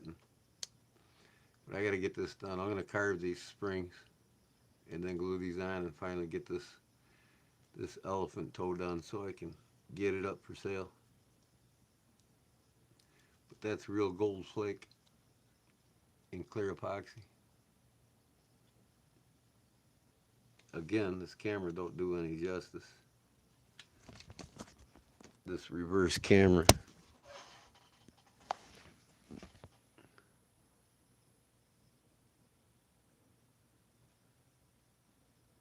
The Marbles elephant toe. It had some religious stuff on it, like some type of religion that I didn't care for, so I got rid of them bone scales that were on it.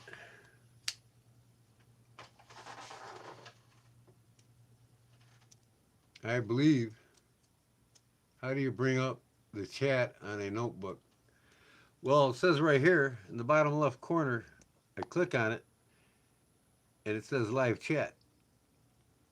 All messages are visible. When I click on that, nothing pops up. I don't get it. It did it when I first went live, telling everybody that I was going to go live in an hour. I had all the messages on my phone. Now it's gone. I can't bring it up. I don't know what I got to do.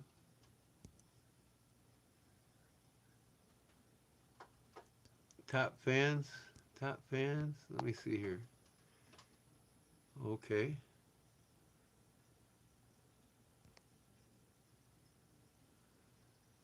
That's not it. I can't bring it up. Okay. Camera off. Camera back on. Retouch on. I don't know. Live chat. Nope. Let me try to get out of here. I'll be right back.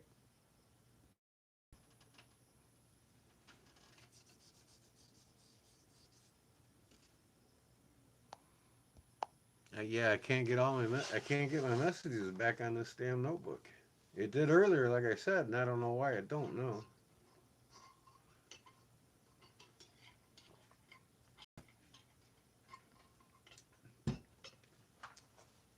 So you guys can talk to each other for about 20 minutes while I'm back there sanding on these knives. I just want to sand the flats on them where the handle is, and then the flat part of this always handle, and then I'm gonna stone wash them.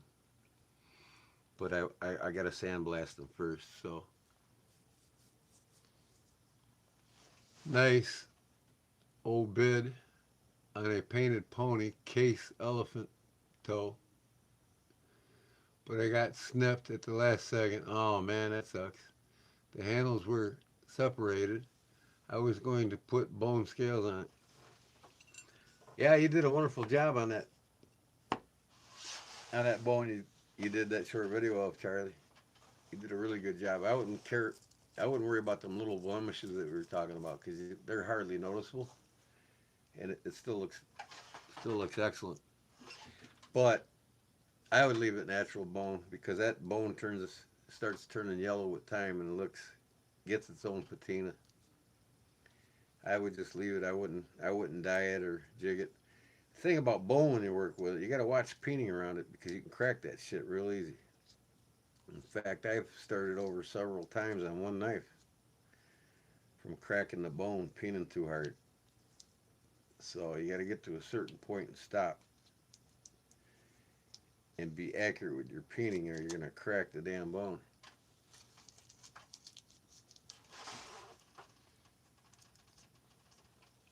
Yeah, don't use a Sharpie on bone. That's for darn sure. No matter what, it's hard to sand it out completely.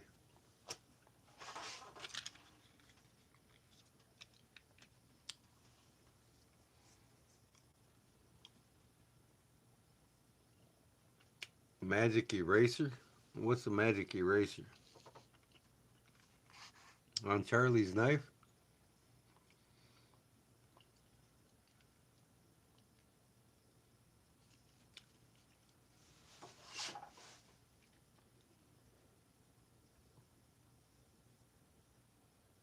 All right, I'm going to go back in the shop. You guys can BS with each other while you watch me do what I do.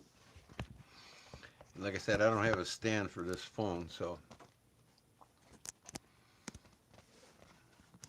I'm just going to have to try to get it in a good position.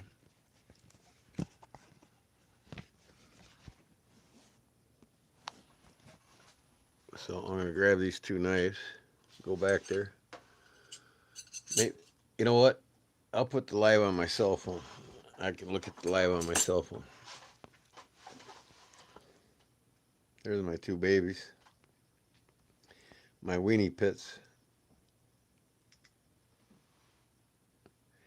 Yeah, there's the knife Barbara beaded for her husband. Good job, Barb. Or not Barb, but Jen. Jen Jensen. She does the beadwork.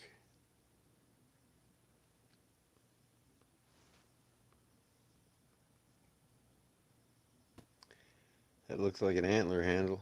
It's a primitive style knife, obviously. Looks pretty cool.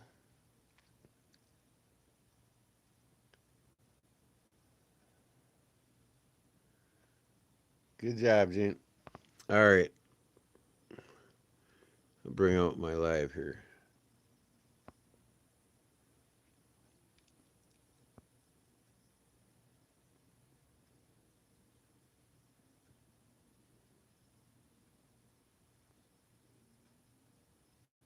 There I am. A little lag time there. All right, now I can watch the live chat here. What the heck is that? Oh, that's me. That's my channel. I think it's my channel. What the heck? Oh, that's hers again. Live me. There I am right there. Okay. Now I can read the chat. All right, let me go back there.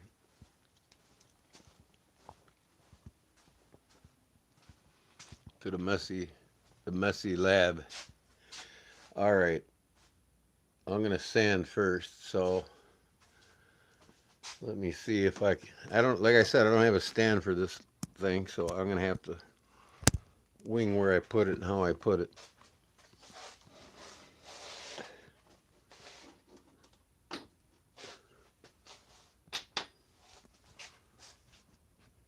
All right, there we go.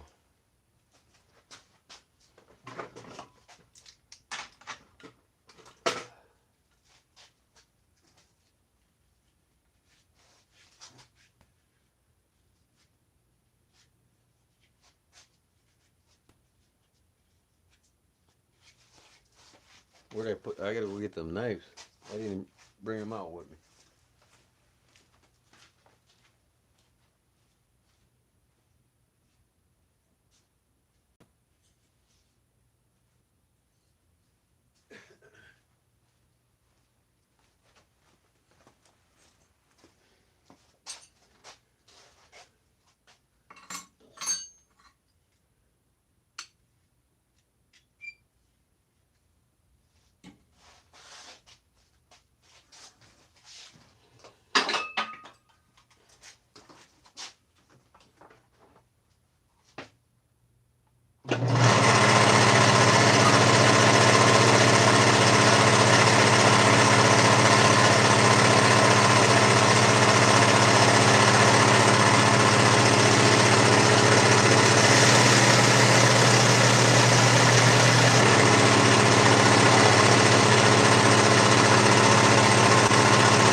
that thing loud, huh?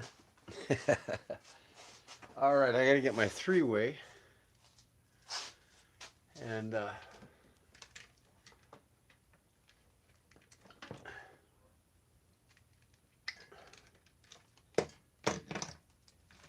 plug in my sandblaster.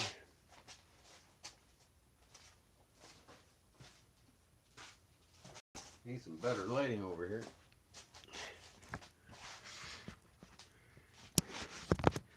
You guys ain't gonna be able to see this, I don't think. I need a stand. Let me see here.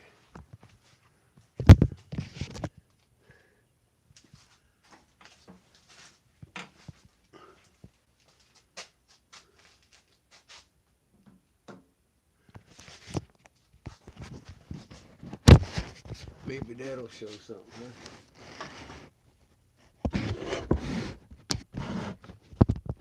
I doubt it.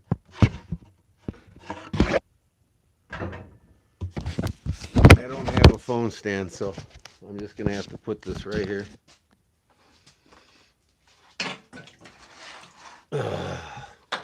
Lighting's bad over here and everything. See what happens there.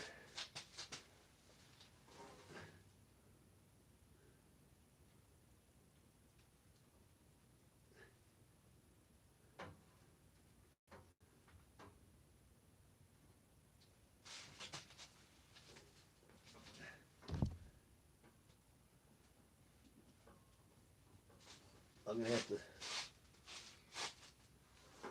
walk out of here and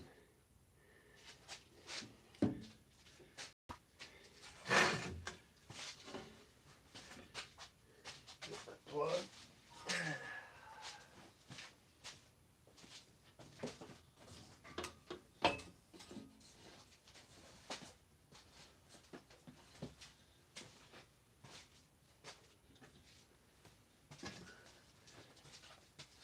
Walk away from here for a bit while this generator compressor does its job.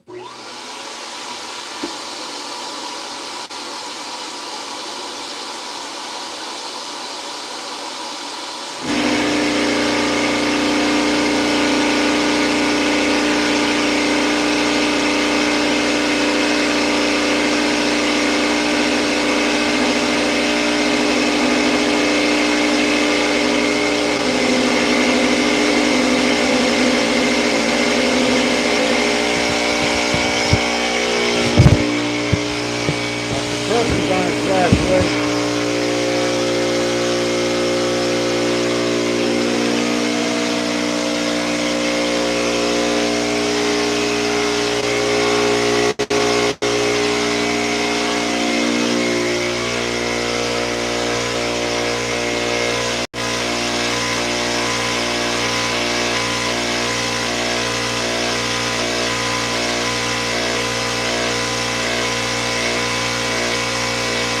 Well, I got you, Barbara.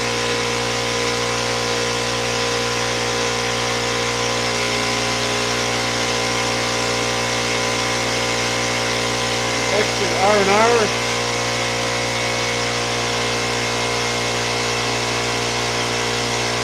Oh yeah.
away from that compressor for a while.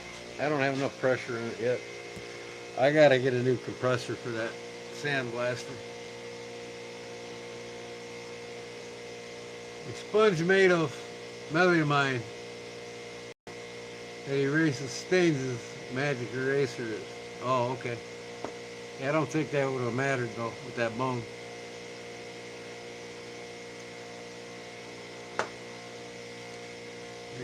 I got knives all over my table again here. Just put all these back.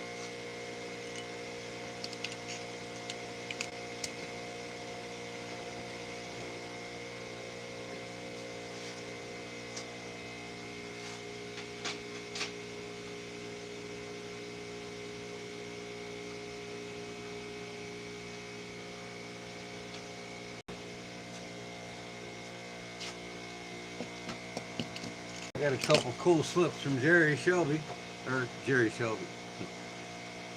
Shelby knife guy. This is the calf skin. It's the actual hair of the calf.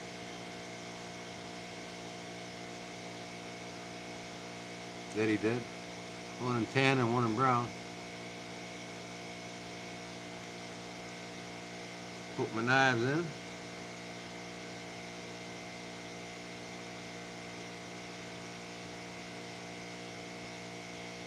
Pull them if you want one.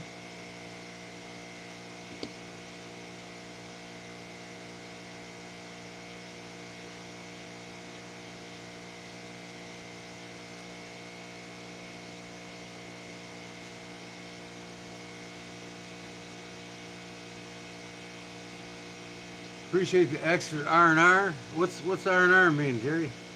I don't get you. Rest and relaxation?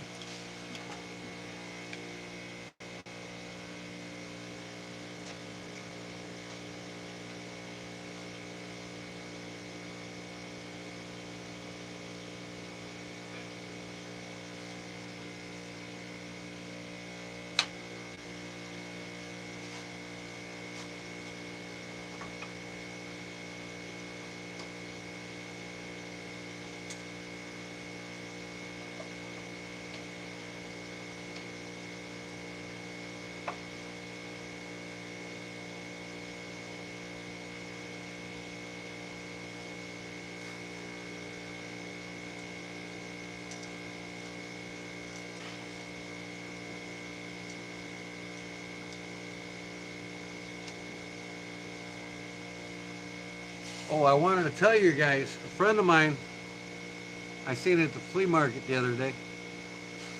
Real close friend of mine.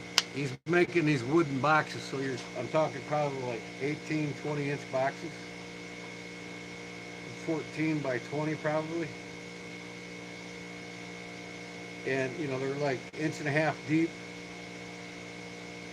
Like shadow boxes, but they're not shadow boxes.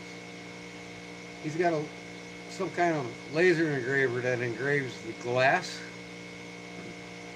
So he gets this black glass and he engraves a pattern on it. And where he engraves the pattern on it, it's clear. And then he puts some really cool lighting inside of it. And they light up. So he's making me one that has case XX on it. And the buck knives with the anvil. He's making them for me, and I'm going to sell them for him. So when I get one, I will go live and show it to you, hanging on the wall, lit up. And if you guys want to order one from me, I think he wants like $75 for them,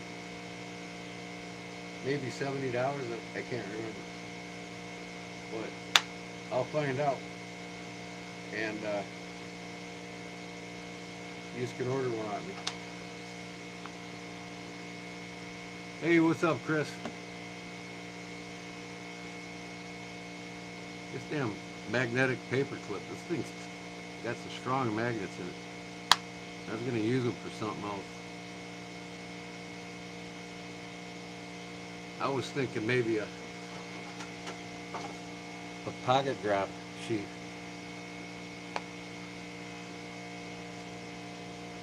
Take the magnets out, use it for a pocket drop sheet.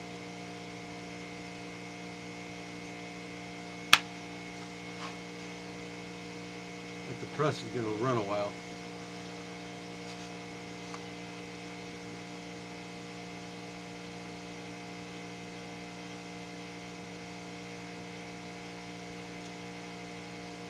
Using Charlie's knife.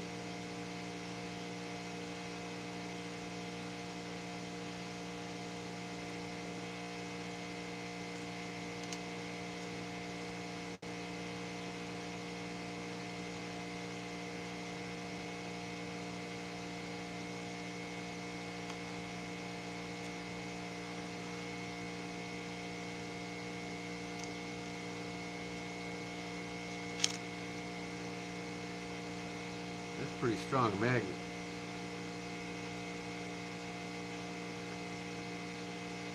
What the heck is that? Looks like something's wrapped over it. Let me get a different knife.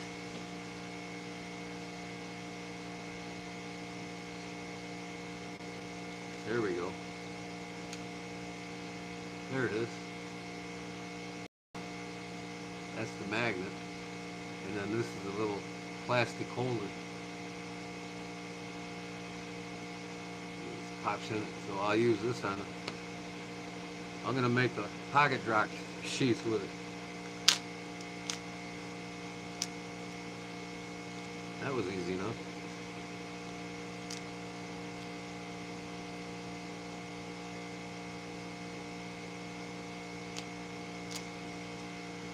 There. I have to find some of these magnets.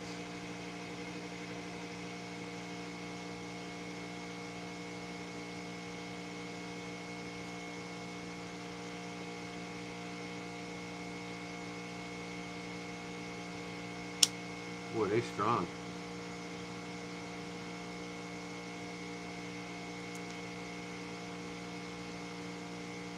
Sure, some kind of... This is probably just metal. Yeah, that's just a piece of metal. Here's the magnet. Oh, there's strips. This is all glued together. Wow. Okay, I see how they did that.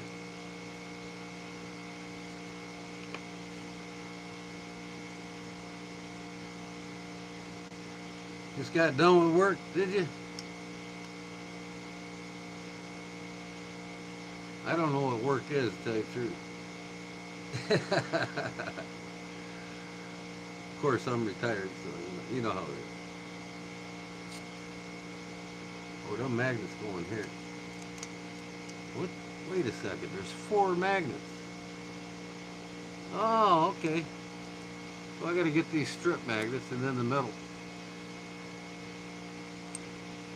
There's 4 of them strip magnets. See here? And they get glued on this metal strip. So Charlie, if you guys, anybody makes knife sheaths, if you want to get them little magnets and them strip magnets and a piece of sheet metal or whatever they use. And then they got, like I said, they got this piece of plastic that it sandwiches in. Then you put your material over it. But you want to use a thin material. This here is a real thin cover that goes over the leather. Leather can be just about any thickness. But the magnets go in that. See here? You want to use a thin leather over the magnet part.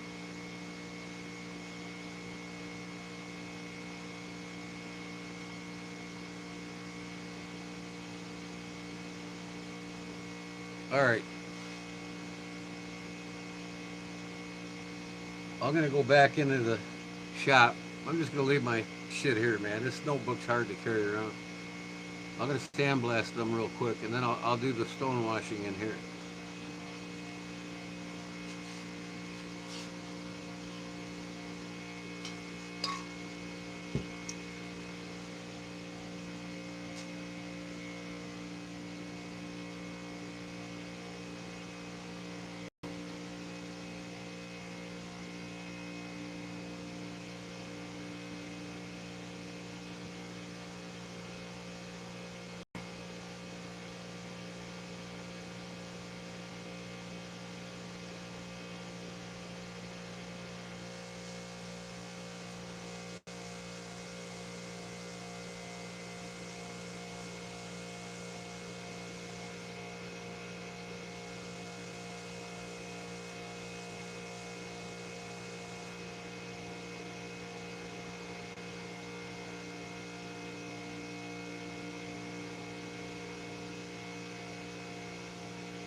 Alright. Well, I left my phone in there. I gotta get these knives put away. I work on that compressor tomorrow, but this one looks pretty good. I'll stonewash that and see what it looks like. If I don't like it, I'll start over tomorrow. I gotta upgrade my equipment. I gotta get a new compressor. That thing's, I've done so many construction jobs with that compressor and it's on its last leg. And it just ain't spitting the shit out strong enough. And it keeps running, see, because it doesn't build up enough pressure. So, I just gotta upgrade.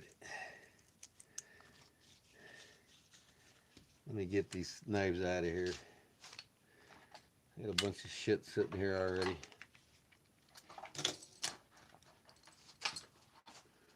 I just cleaned the shop today and I hate it when I dirt it right away.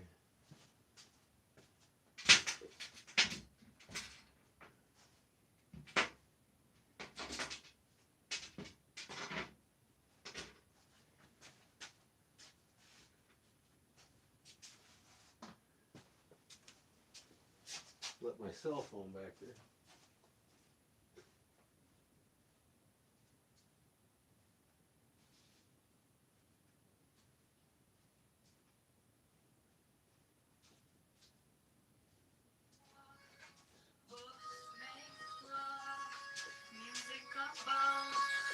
And the earth continually grows. Don't ask, don't ask, don't ask.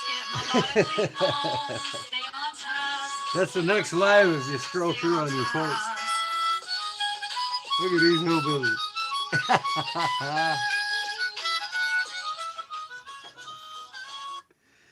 Now that is funny. Oh. Now that is funny. All right. Wife says I only hear what I want to. I know what that is. No giveaway tonight, Chris. No, Chris. Every other Monday. No more Funday Sunday. It's Funday Monday.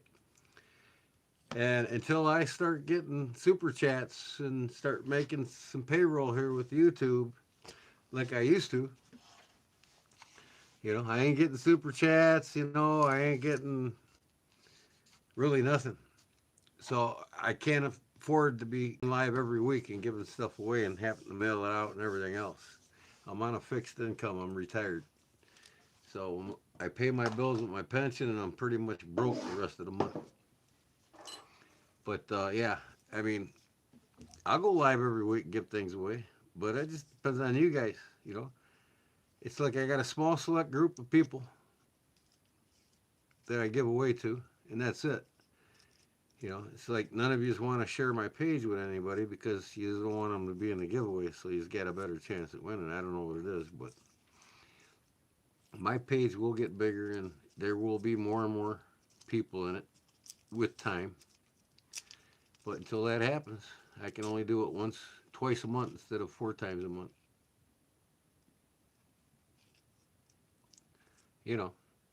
I mean, I'm lucky to get 1 super chat a night. Paul gives me like $2 every time I go live. You don't have to tonight if you don't want to, but I'm just saying, he's like the only one giving something. And I don't expect anybody to give me nothing, but, if you want free things from me, made and giveaway, the money flow's got to come in more.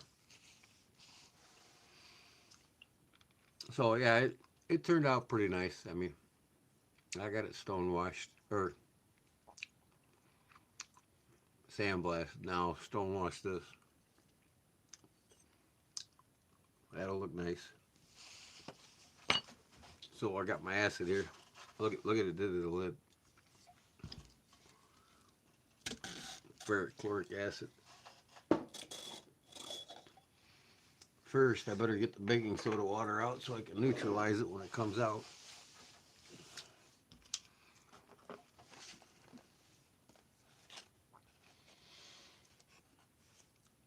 Uh, yeah, I mean, I'd like to give away every week, but you know, I'm not like B's Blades, you know, where he's got $200-300 every time he goes live pouring it into a stream. You know, I only got a select group that's here and that's it.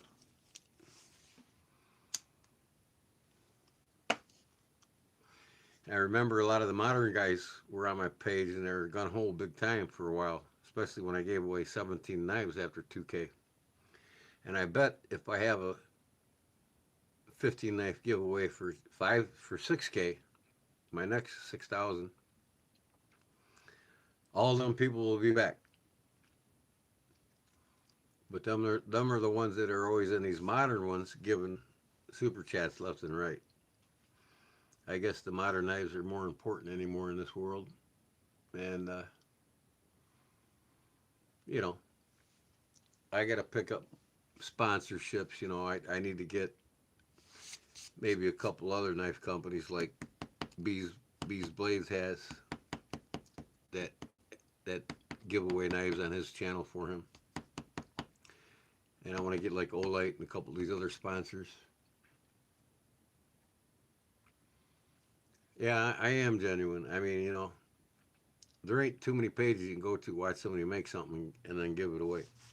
I don't think there's any other page, to tell you the truth, and not in the knife community. But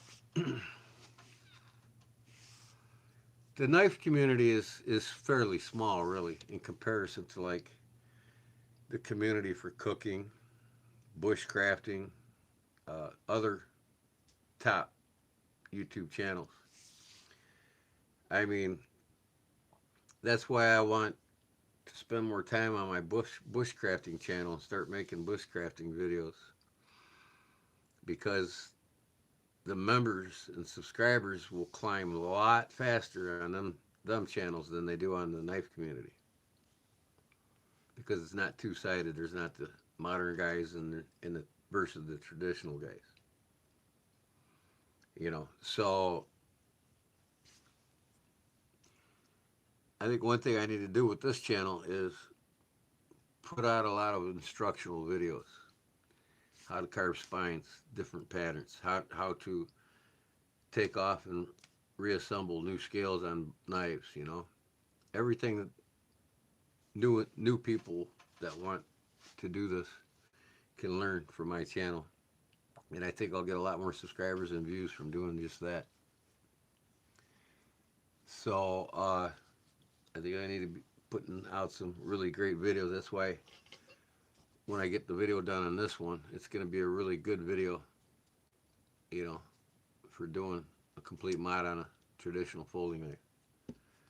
And I'm going to continue that, you know, how to do I'm going to do some more complete mods on Buck 110s.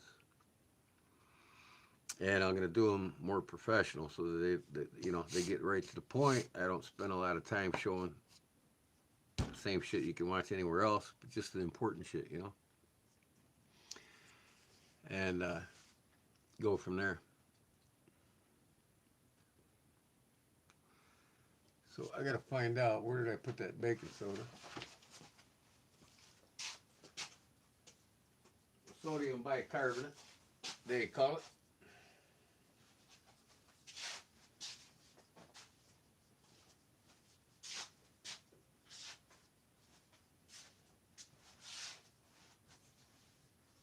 Oh, I think I gotta go upstairs and get some.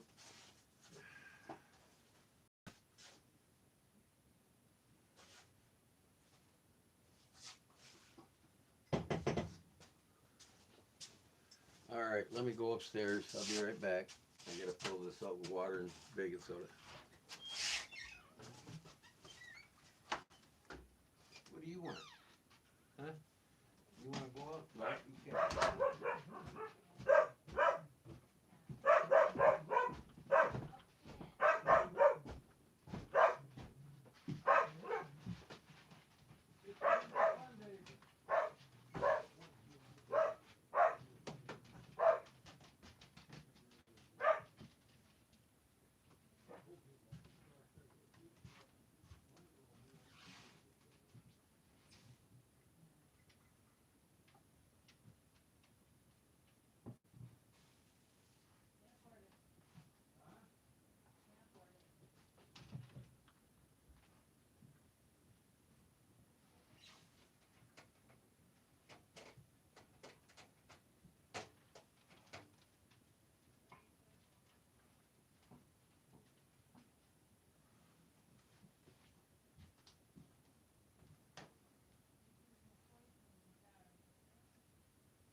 boss.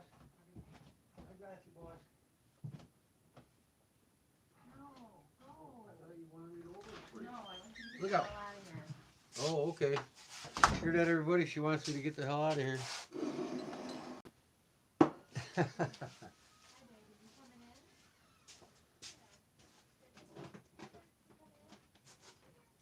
in? I got in her way. She's taking the dog out.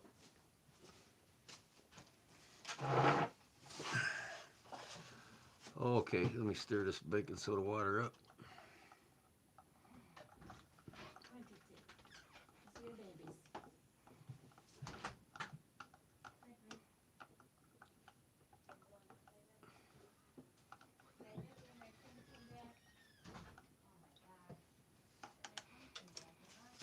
Okay, what do I got here?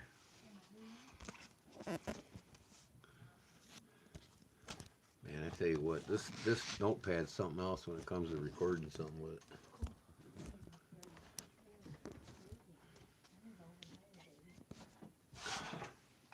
Get a clamp.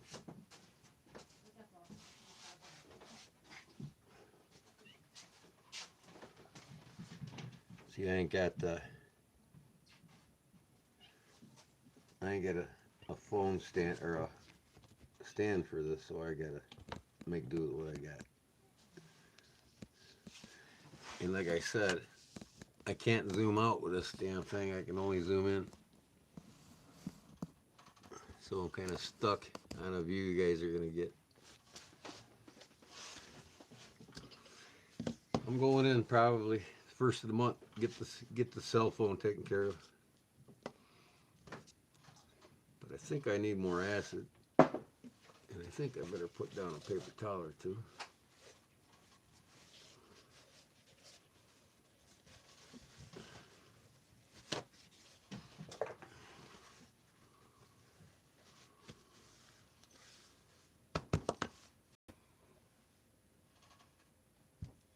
I heard my acid.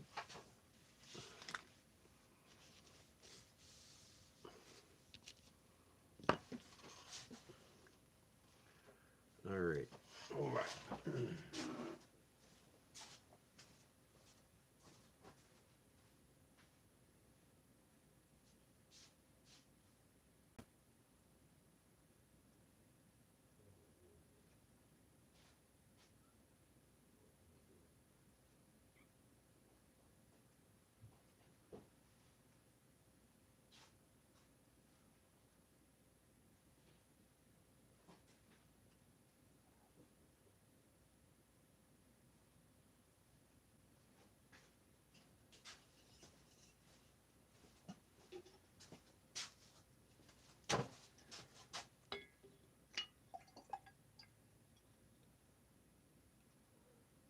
There.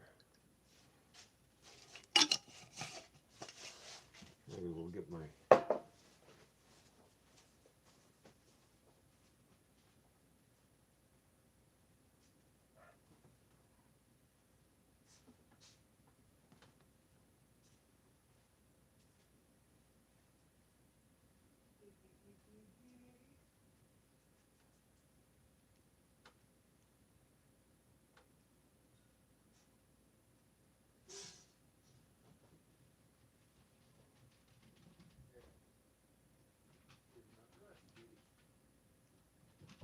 There's my brush.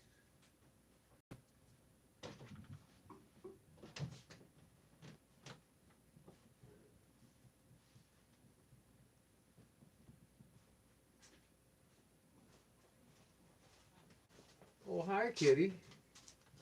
What you doing? I got my kitty here. Here's my stone washing brush. Get Charlie's knife out of the way so I don't get acid on it.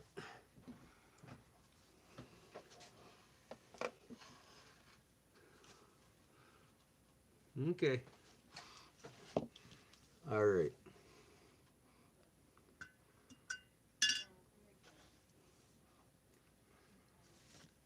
Dip that thing in the acid for a while.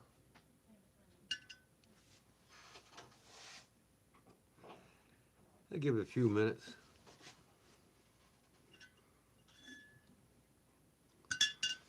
Put on some gloves.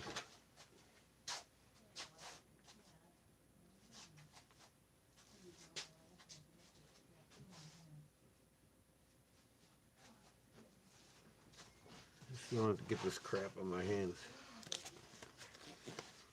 Hello, real American. Hey, it's this guy again. I haven't seen him in a while. You haven't seen me in a while? This guy again?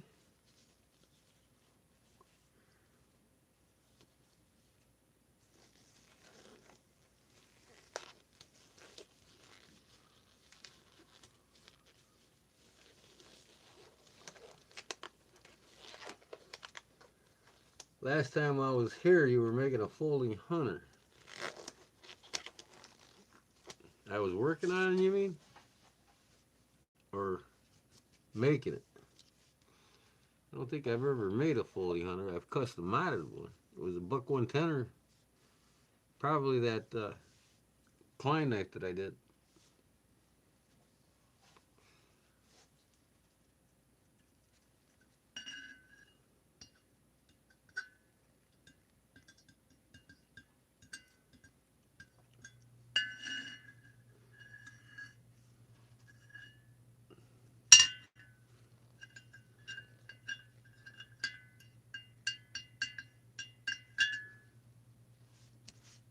Acid. Ooh. Sorry about the view. Like I said, I can't control where I can put my camera exactly.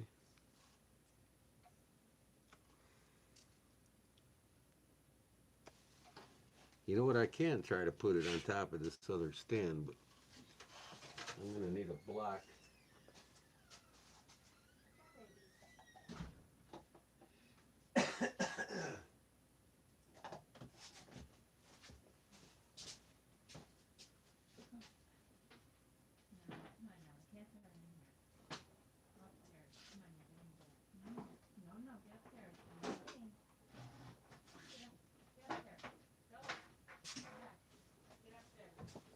Let me see here.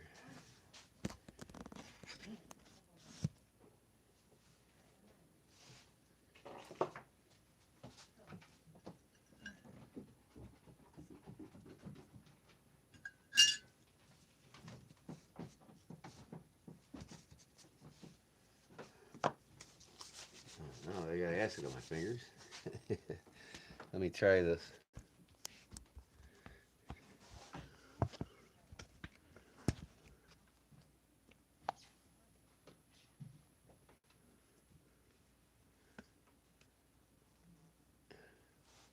Now, if I could just keep that upright, put a block of wood here.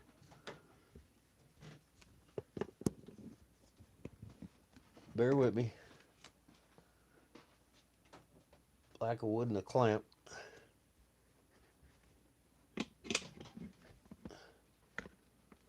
Oh, man, come on.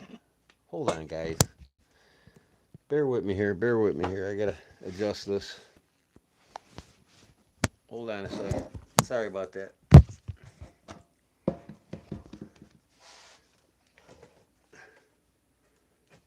It'll be worth it.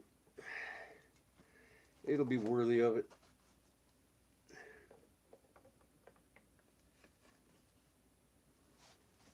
Let's try this.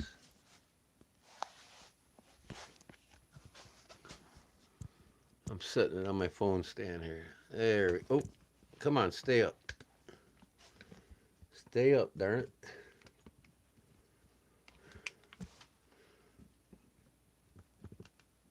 Oh, I need 2 clamps.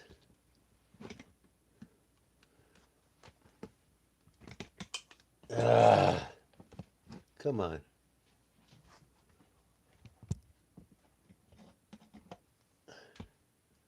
There we go.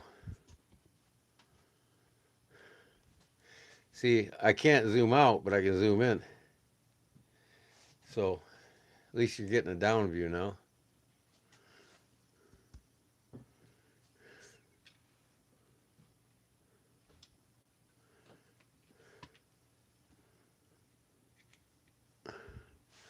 And it's just sitting on top of my regular phone stand.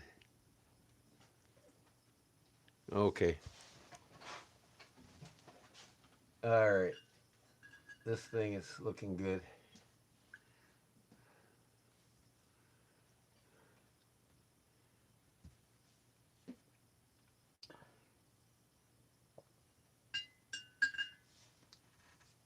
Couple more minutes.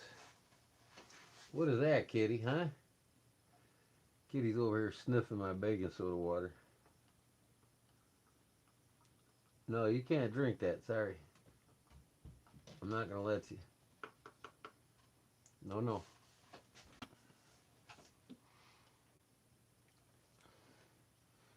Okay, this is my baking soda water. What the hell's in the way of the camera now?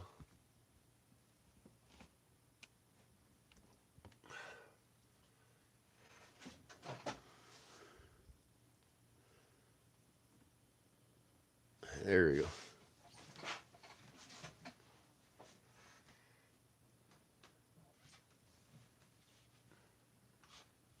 This is my anniversary gift from my wife.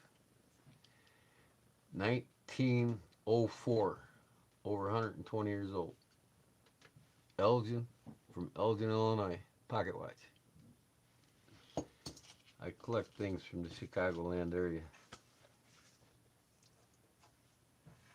Watches, knives, Klein tool knives, Chicago. Alright, I'm going to take this out of the acid now and put it in the baking soda bath.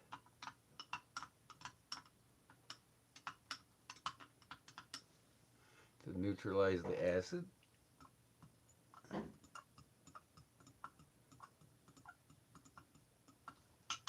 get the acid out of here. Let me take this somewhere safe so the cats don't get to it.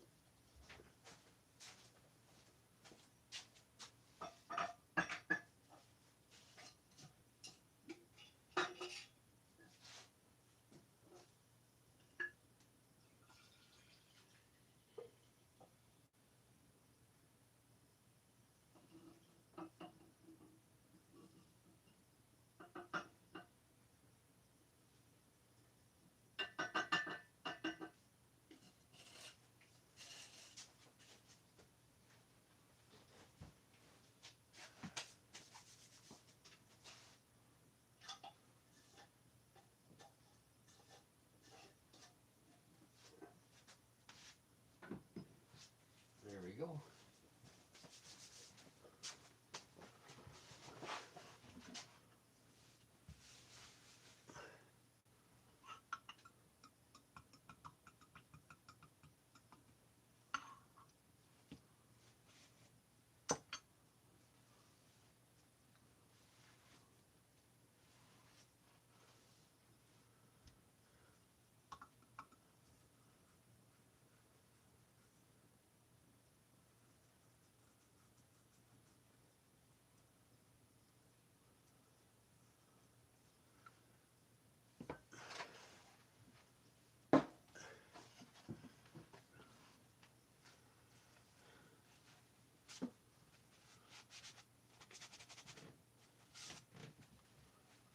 Nice and dark right now.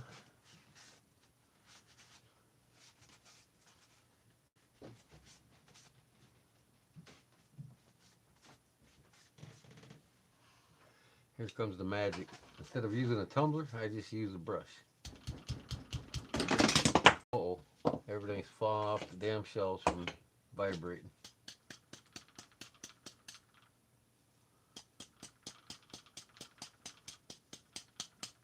And this works a hell of a lot faster than the tumbler.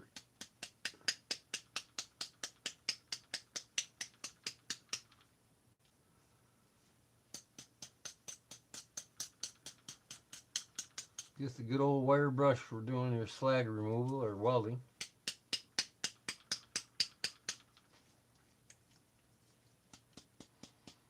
I'm still going to carve a pattern on the spine for her. She's getting the whole 9 yards on this one.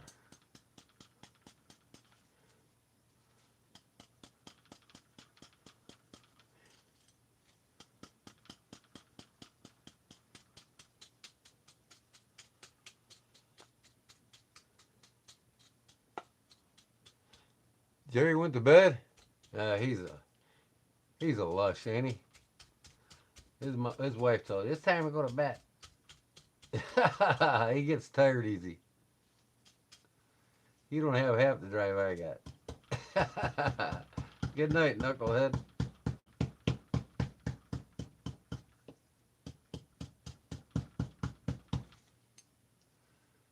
Okay, you can see before and after.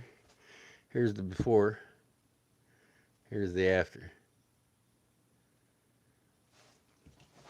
I'll do a close-up when I'm done here. I'll zoom into it. You guys can see it better when I zoom. I just can't zoom out. I don't have to do the whole handle because it's not going to be, it's going to be covered with material, of course.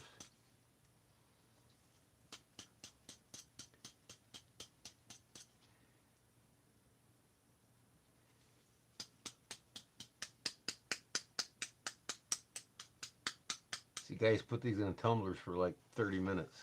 This does it in about 2 minutes. The same effect.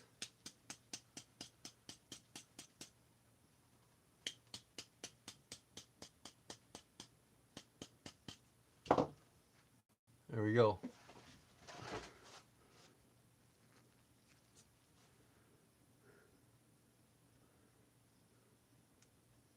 Of course, the lighting ain't doing it any justice either.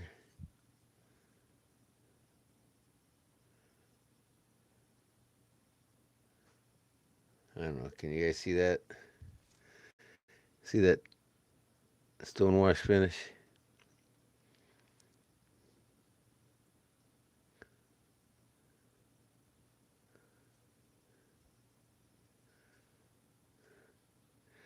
That's it, man. That's ready for handles.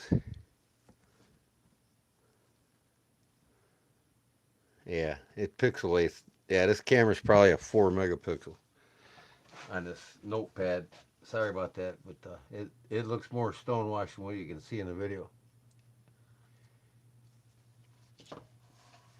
That's done. Let me put a lid on this so the cats don't get it.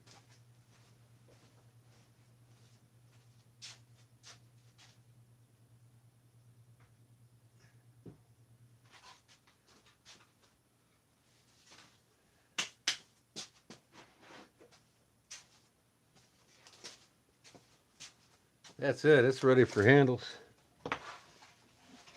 Ready for handles, man. And I wonder if I put them, let me get my hardware.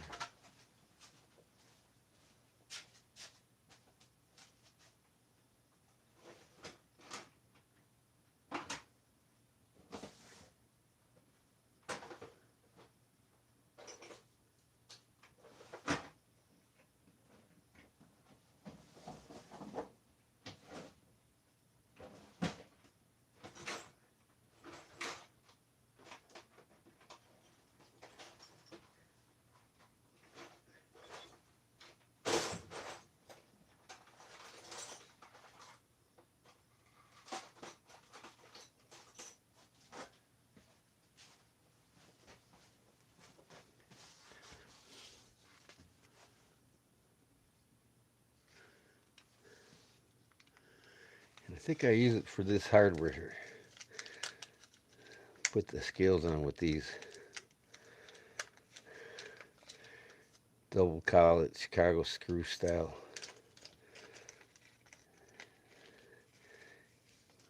To put the handles on. Yes, I sure did. Okay. So these are going to be interchangeable scales for her. If she ever wants to buy a different set of scales on me. Or her brother can make her some scales. But this screws on the scales on both sides.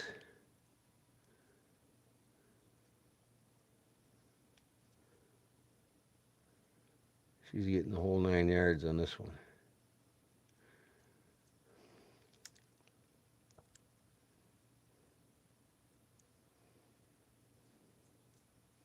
There, see, that's what it is. That's how these scales go on both sides. They'll be countersunk for the screw head. Yep. Okay, I thought so.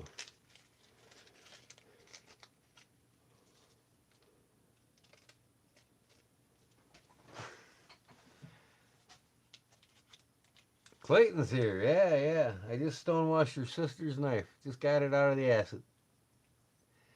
Just got done sandblasting it and stonewashing it. And I'm going to handle this thing up this week and get it out. Now, I use this hardware, Clayton. These screws, it makes the scales interchangeable. So once you get this knife, if you want to make scales for your sister, you just got to drill and tap them for this hardware. You can take the scales off I made and put your own scales on it. You can make her 2-3 different sets of scales for it. I'm going to do her some blue scales like she likes. And then you can make her some scales just by taking them, unscrewing them off.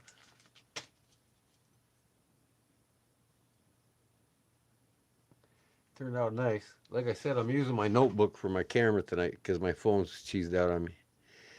But I got it stonewashed. It's ready to go.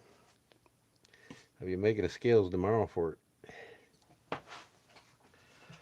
And then I got to work on my damn compressor because my sandblaster ain't getting enough air, compressed air to it. I got to work on that old son of a bitch. Probably rebuild the damn switch in it. It's an old one. I'll probably just buy a new switch for it. But yeah, she'll be stoked. She'll finally get it from me. It's only been over a month, maybe 2. But yeah.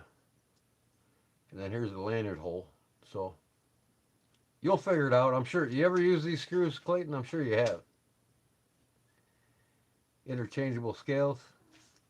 That's how I want to make it. That way, if she wants a different looking knife, just by you making her more scales for it, she can have that option. She'll want some scales from me and some scales from her own brother. Okay, I've got some. Well, these will come with the scales I'm putting on it, so you can use them over and over again. But if you got different ones than the, what are these, Phillips? Or are they, I think they're Star. Yeah, they're Allen wrench style. They're nice looking. But they got the ones with the fancy dots all the way around them. Whatever you got, as long as it's the same thread, you can use whatever you got. Same size of collet, you can use whatever you got. But then she can change it out. One day she want a blue knife, blue handled knife. Next day she might want a pink handled knife. Well, you can make her the pink handle. I'm gonna make her the blue one. Welcome back too, brother, by the way. Nice to see you again. I've been so damn busy, man. I've been doing, we had 2 festivals back and back the last couple of weeks. The Braywood Fest and then the Wilmington's Festival, which is called Catfish Days. So last week was Braywood Fest, and then I had to work and serve food for the Knights of Columbus for the festival. And then my brother's bar for Catfish Days. In 3 nights, he made $65,000. The festivals, that's where they make all their money. Passing out, man. She'll be stoked. I've been busy as hell, been getting machines. I see that. Yeah, I see you brought that one machine home, that flattener. That's pretty sweet. I seen that one of your videos. But I gotta, when you live again? I gotta catch you live again. When's your next live? Tell everybody here. What up, D? David Letterman is in the house, folks. Welcome back, brother. So, that's what I did tonight. Finished sanding it, sandblasted it, and just stonewashed it. It's gonna look sweet, man. I can't wait till she gets it. I can't wait till Charlie gets his knife. She gets her knife. And Cliff gets his knife. And Jerry gets his knife. Jerry's knife right there. And I can't wait till I get my knife. My knife right here. I gotta do a secondary bevel on the top like the Puko does. But this is gonna be my modern Puko. This will be my all-around carving knife. Carving shit out of wood. I'm gonna put it back in the forge though, and reheat treat it, because I want to do a hammer finish on the top.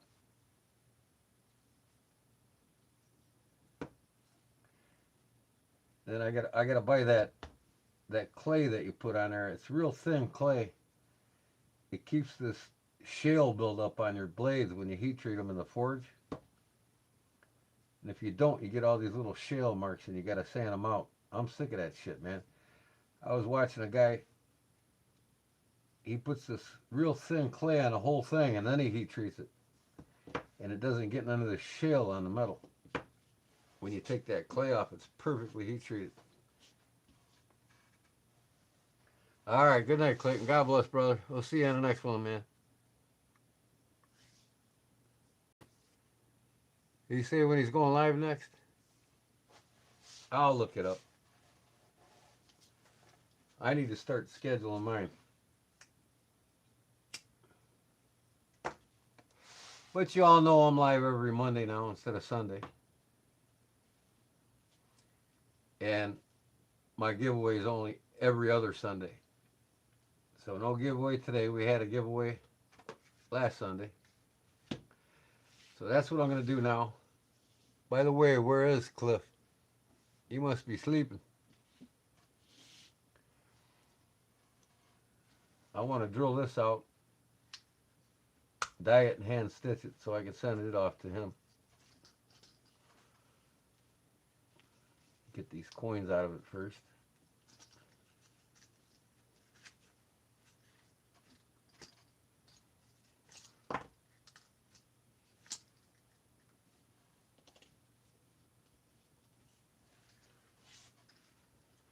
I got to take it to the drill press now and drill the holes through.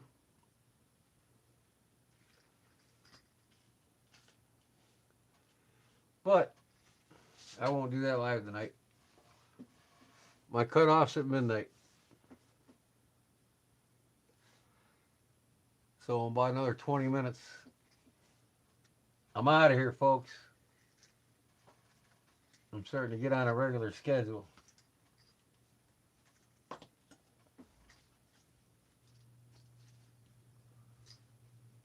You know, unless I'm in the middle of making something for the giveaway, there's no reason to go later, 8:30 to midnight. No reason, really. If I was making a bunch of super chats, I'd stay way later. But I'm not, so I won't. So basically now you're getting what you're paying for. If that makes sense.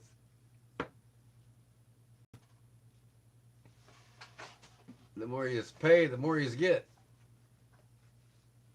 That's the way it goes in this world. You got an early appointment? That's good, Bart. Yeah, I don't need to be later than midnight on my lives anymore.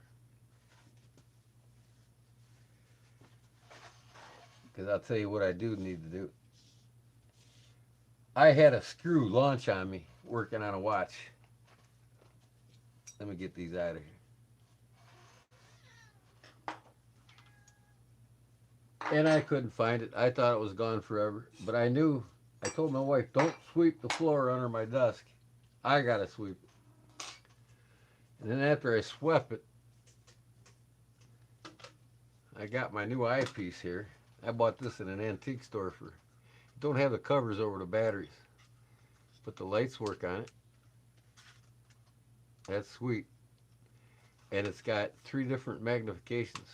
Basic, and then a 5-time. And then it's got this eyepiece here. I just screw it on when I want to use it. It screws right here. And this gives me 10 times magnification. So I had this on with the basic after I swept underneath my desk, and then I took this magnet and went through it all, and I found that little sumbitch. That thing was less. That thing was like a millimeter long. That's how long the thing was. 1 millimeter. This magnet got it. I found it. Now I can continue to put the watch together. I got the watch in here, and I almost got it together.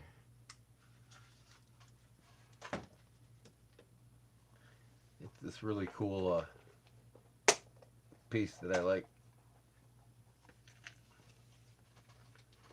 So you can see where I stopped here.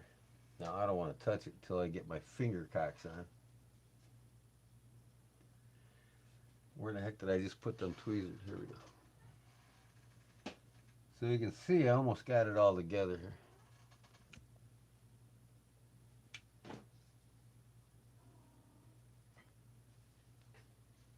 And then here's the dial for it.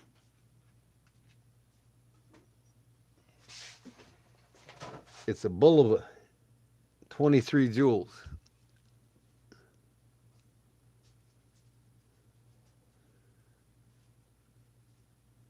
Now, I thought it's pretty cool. It's got that vintage vibe to it. So it'll probably take me an hour and a half or two to get this finally together. But it's almost done. It's a automatic wind. There's the automatic clutch. What are you crying for? You want to go outside? Okay, come on. You guys are killing me. You're not going out there. What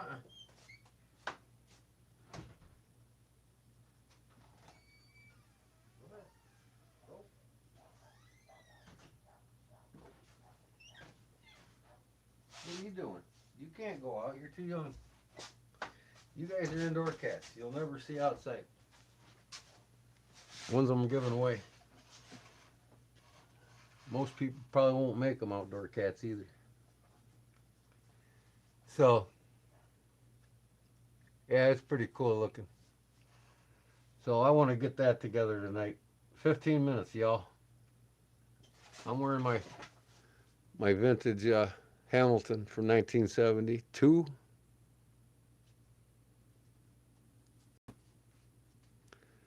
It's a vintage Hamilton. I love these stretch cow bracelets, man. They're nice. I don't know if you can make it out, but there's Hamilton there underneath the hour hand. It's when it was made in America. Hamilton's owned by a Swiss company now. They're made in Switzerland. But Hamilton was an American company for over 100 years. Them and the two biggest names in America were Elgin. This is what I got from my wife for our anniversary, which is the 2nd of next month. This is a vintage 1904. It was over 120 years old. I got to show you this movement. This thing's sweet.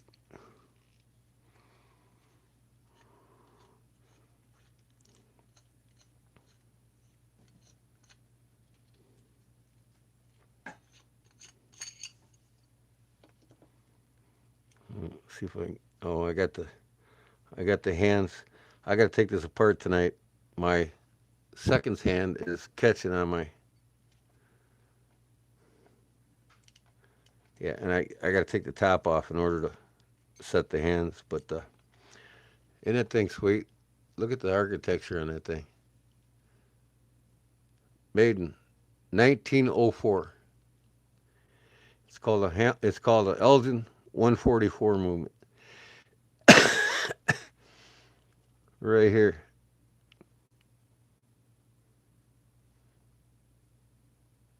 Elgin, Illinois. Right on the bottom there. I don't know if you can make that out. On the very bottom, Elgin, Illinois. 23 joules. No, this ain't. That's 17 joules. But just look at the work on that metal. Isn't that cool? This is a 1070912 movement. Look at that wheel in the middle there. It works. I just got to get that second hand straightened out. And it's accurate too. so I don't have to service this one for some time. Older than you and your dad put together, brother. Probably older than you and your grandfather put together. It's older than my grandfather. My grandfather was born in 1924. This thing's 1904. And it's 2026, so it's 122 years old. So that's what I wanted. My wife bought it for me. It was only 80 bucks. But I collect Elgin watches. And then I made this nice chain for it. I put a little locking key ring here on it, so I can just lock it on my belt loop, see? One of them locking belt key rings. And then I put a trinket on there, and I'm gonna have engraved on here from my lovely wife in the date, our anniversary date. So I made that to go with it.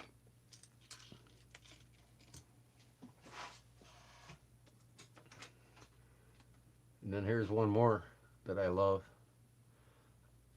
I'm gonna leave it out now because the first I'm gonna order a new crystal for it. It's another vintage Bulova made in America. I love the vintage watches, man. I've got over 100 of them. And I got a box with the ones I want to service.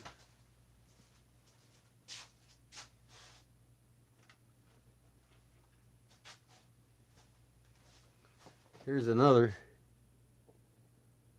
What is this one here? Hold on. Let me look at it.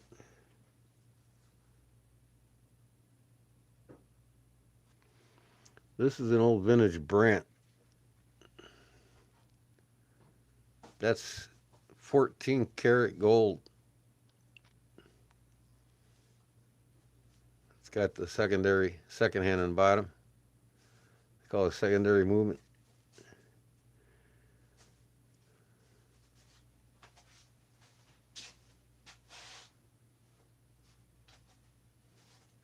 So I got a space in an antique store in town coming up. They're making room for me right now. And I'm going to be there on the weekends fixing and repairing watches for people, putting batteries in people's watches and selling watches.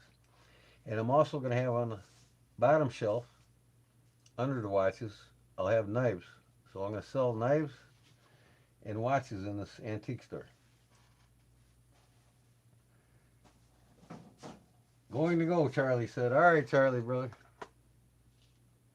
I'll probably be live again, I don't know, we'll see. Wednesday if I'm not doing too much. I've been doing a lot of canning, working on my garden because previous years I haven't been doing any canning the last year or so. And I'm like, well, come on, man. I got to get back to my canning. So instead of letting shit go to waste in my garden, I mean, why even have the garden if I'm not going to use what I'm growing, you know? And I got a huge garden. So I've got this chow chow. Jerry got some from me. He says he loves it. Southern chow chow. All them boys down in Alabama eat this shit. I canned up a bunch of jars of this. I'll send you a jar, Charlie. This is going to Cliff. I'm sending some to Paul. My parents do that as a hobby. They buy stuff at auction and resell at antique mall. Yeah. Buy and sell. It's what it's all about. But you know what? I can start a whatnot channel. But why? I mean, some of them knives people get too cheap. Or some of them watches people are buying too cheap on them whatnot auctions. I don't want to give my shit away. But the thing is, there's nobody in my town that can fix or repair watches or simply just put a battery in them or change the strap. Nobody, just doing that, putting batteries in watches and putting new straps on watches, could make me an extra 500 a month. Just doing that, and selling vintage watches and whatnot. That's a bonus. And then, like I said, I'll have my knives there for sale too.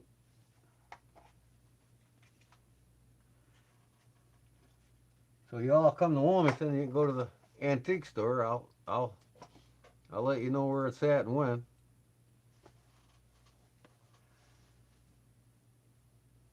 You need to come up, Paul, and visit. You're not that damn far away. If I wasn't so busy, I'd go down to you.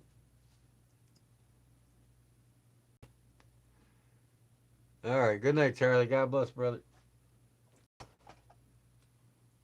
All right. We got 7 minutes, folks. 8 minutes. And I'm going to work on my watch.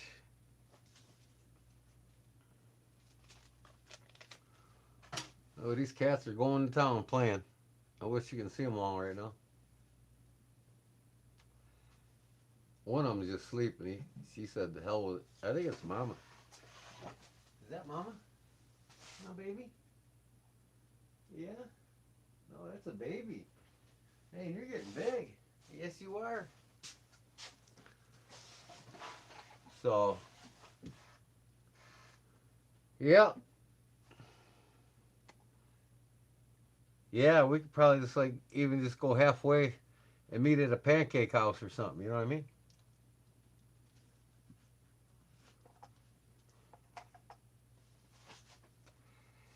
Bring a couple of your knives you want to trade, and I'll bring a few of mine I want to trade, and we'll see. Maybe we'll make a trade. They don't have to be your really expensive knives either. They can be the $150 knives. They don't have to be the $200 to $300 knives. Expensive knives don't excite me unless they're custom made by people like Clayton or somebody. You know what I mean?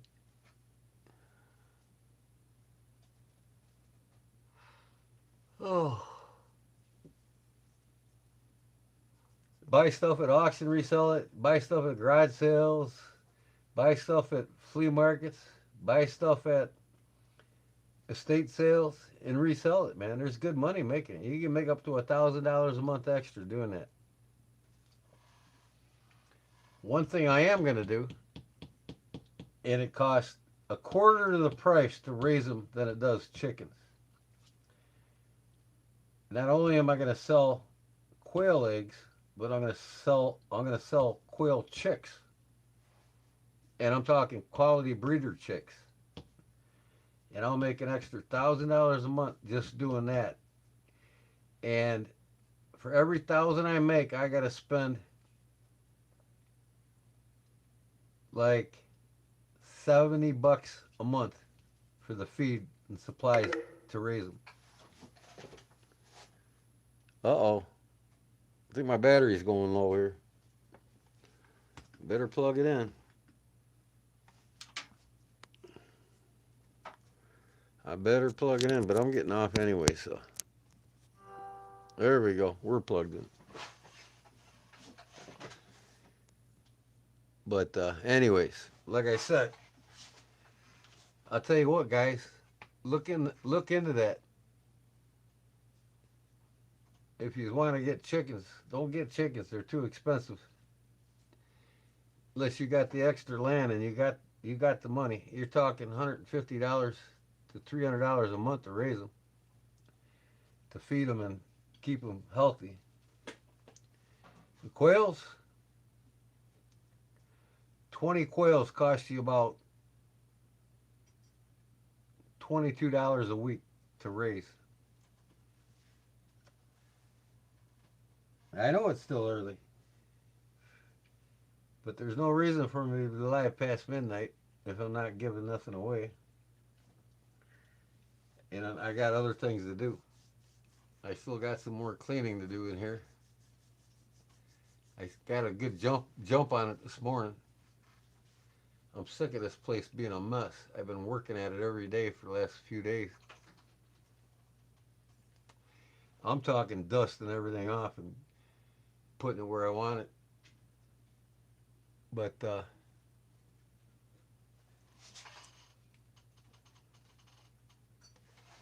quail's very tasty, and the quail eggs are the greatest. They're the best. Of course, it takes more eggs to make an omelet or a, you know, 6 or 7 eggs to have a good breakfast with bacon, right? But they're sweeter. They have more protein in them. They're just all around better, man. But I'm not going to do it to raise feeders or eaters. I'm not going to do it to raise eaters. I'm going to do it to raise breeders. Breeders and eggs. I can make 1,000 a month with about 6 hours of work every month. That's it. It takes 30 minutes a day to look over your quail. Feed them, look over them, you know. So I've been studying up on the best flow possible. I've been watching all the videos on YouTube on how to get the best production out of the quails, and what to feed them and how to feed them, when to feed them. I'm going to make, they only require a 4 foot by 4 foot space, and you can stack the area that they live in. Even though I do have 5 acres, land ain't an issue with me on that. I'll make them a nice big cage anyway. But the best quality eggs and the best breeders. No, I'm not going to grow weed. I have no desire whatsoever. I can grow, legally in Illinois, you can grow like 7 plants before you sell it. If you sell it, you got to get a license to sell it. I'm not going through all that shit.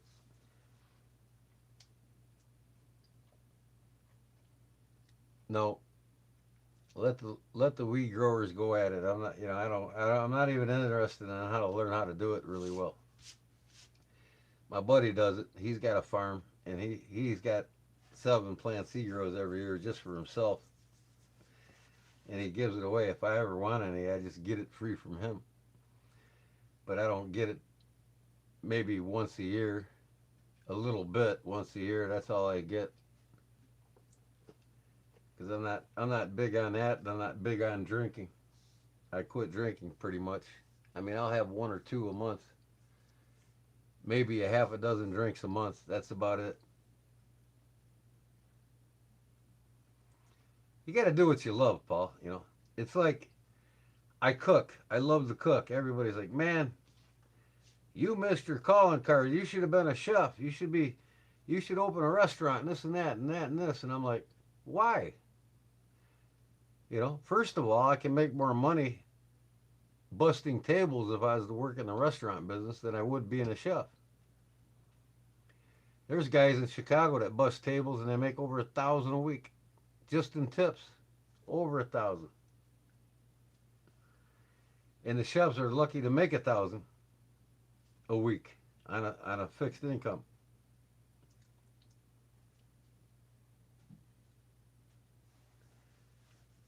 I quit drinking, but I need to start again because I'm no quitter. Ha ha ha, you're funny. So with that said, it is now 12 o'clock and I got to stick to my guns. I appreciate you guys all being here. I want to get this watch together and I want to go to bed early tonight.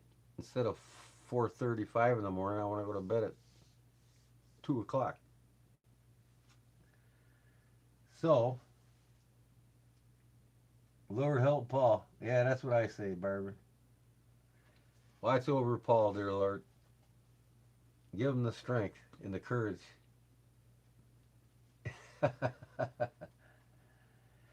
Good night, Barbara. Yep. Even you, huh, Chris? All right, brother. I'm glad you're enjoying your knife. I got to do another one for somebody soon here. I'm going to order a crystal for this one. I got another one I want. Oh, I think this one here. Another tank watch here. This one I want to service. This is my next one I'm going to take apart and service. It's a Bulova. These are both Bulovas. This is 1940s. That's 1970. So, Crispy Cracker, good night to you too. Good night, everybody. I appreciate you being here. And who knows? Maybe I'll be live Wednesday or Thursday at the latest. And then the following Sunday is going to be the Funday again, where I give something away. And I will see you all then. Another vintage watch. Digital. 1972. I love these things, man. And I'll see you guys on the next one, alright? God bless you all. Please be safe, and we'll see you on the next one, man. Monday, yeah, Monday, Funday, not Sunday. Next Monday will be my next giveaway. Monday Funday, no more Sunday Funday, because I got too much going on with family. And then when I get done with family, I come home, I'm tired. You know how it is. My old butt. I'll be 61 this year. And my anniversary is coming up August 2nd. So I don't know if I'll be live on my anniversary. I don't know what day that is, but maybe the day before. So we'll catch you on the next one. Thanks, everybody. God bless. Love you all. And thanks for everything. Have a wonderful day tomorrow. Be safe and peace out.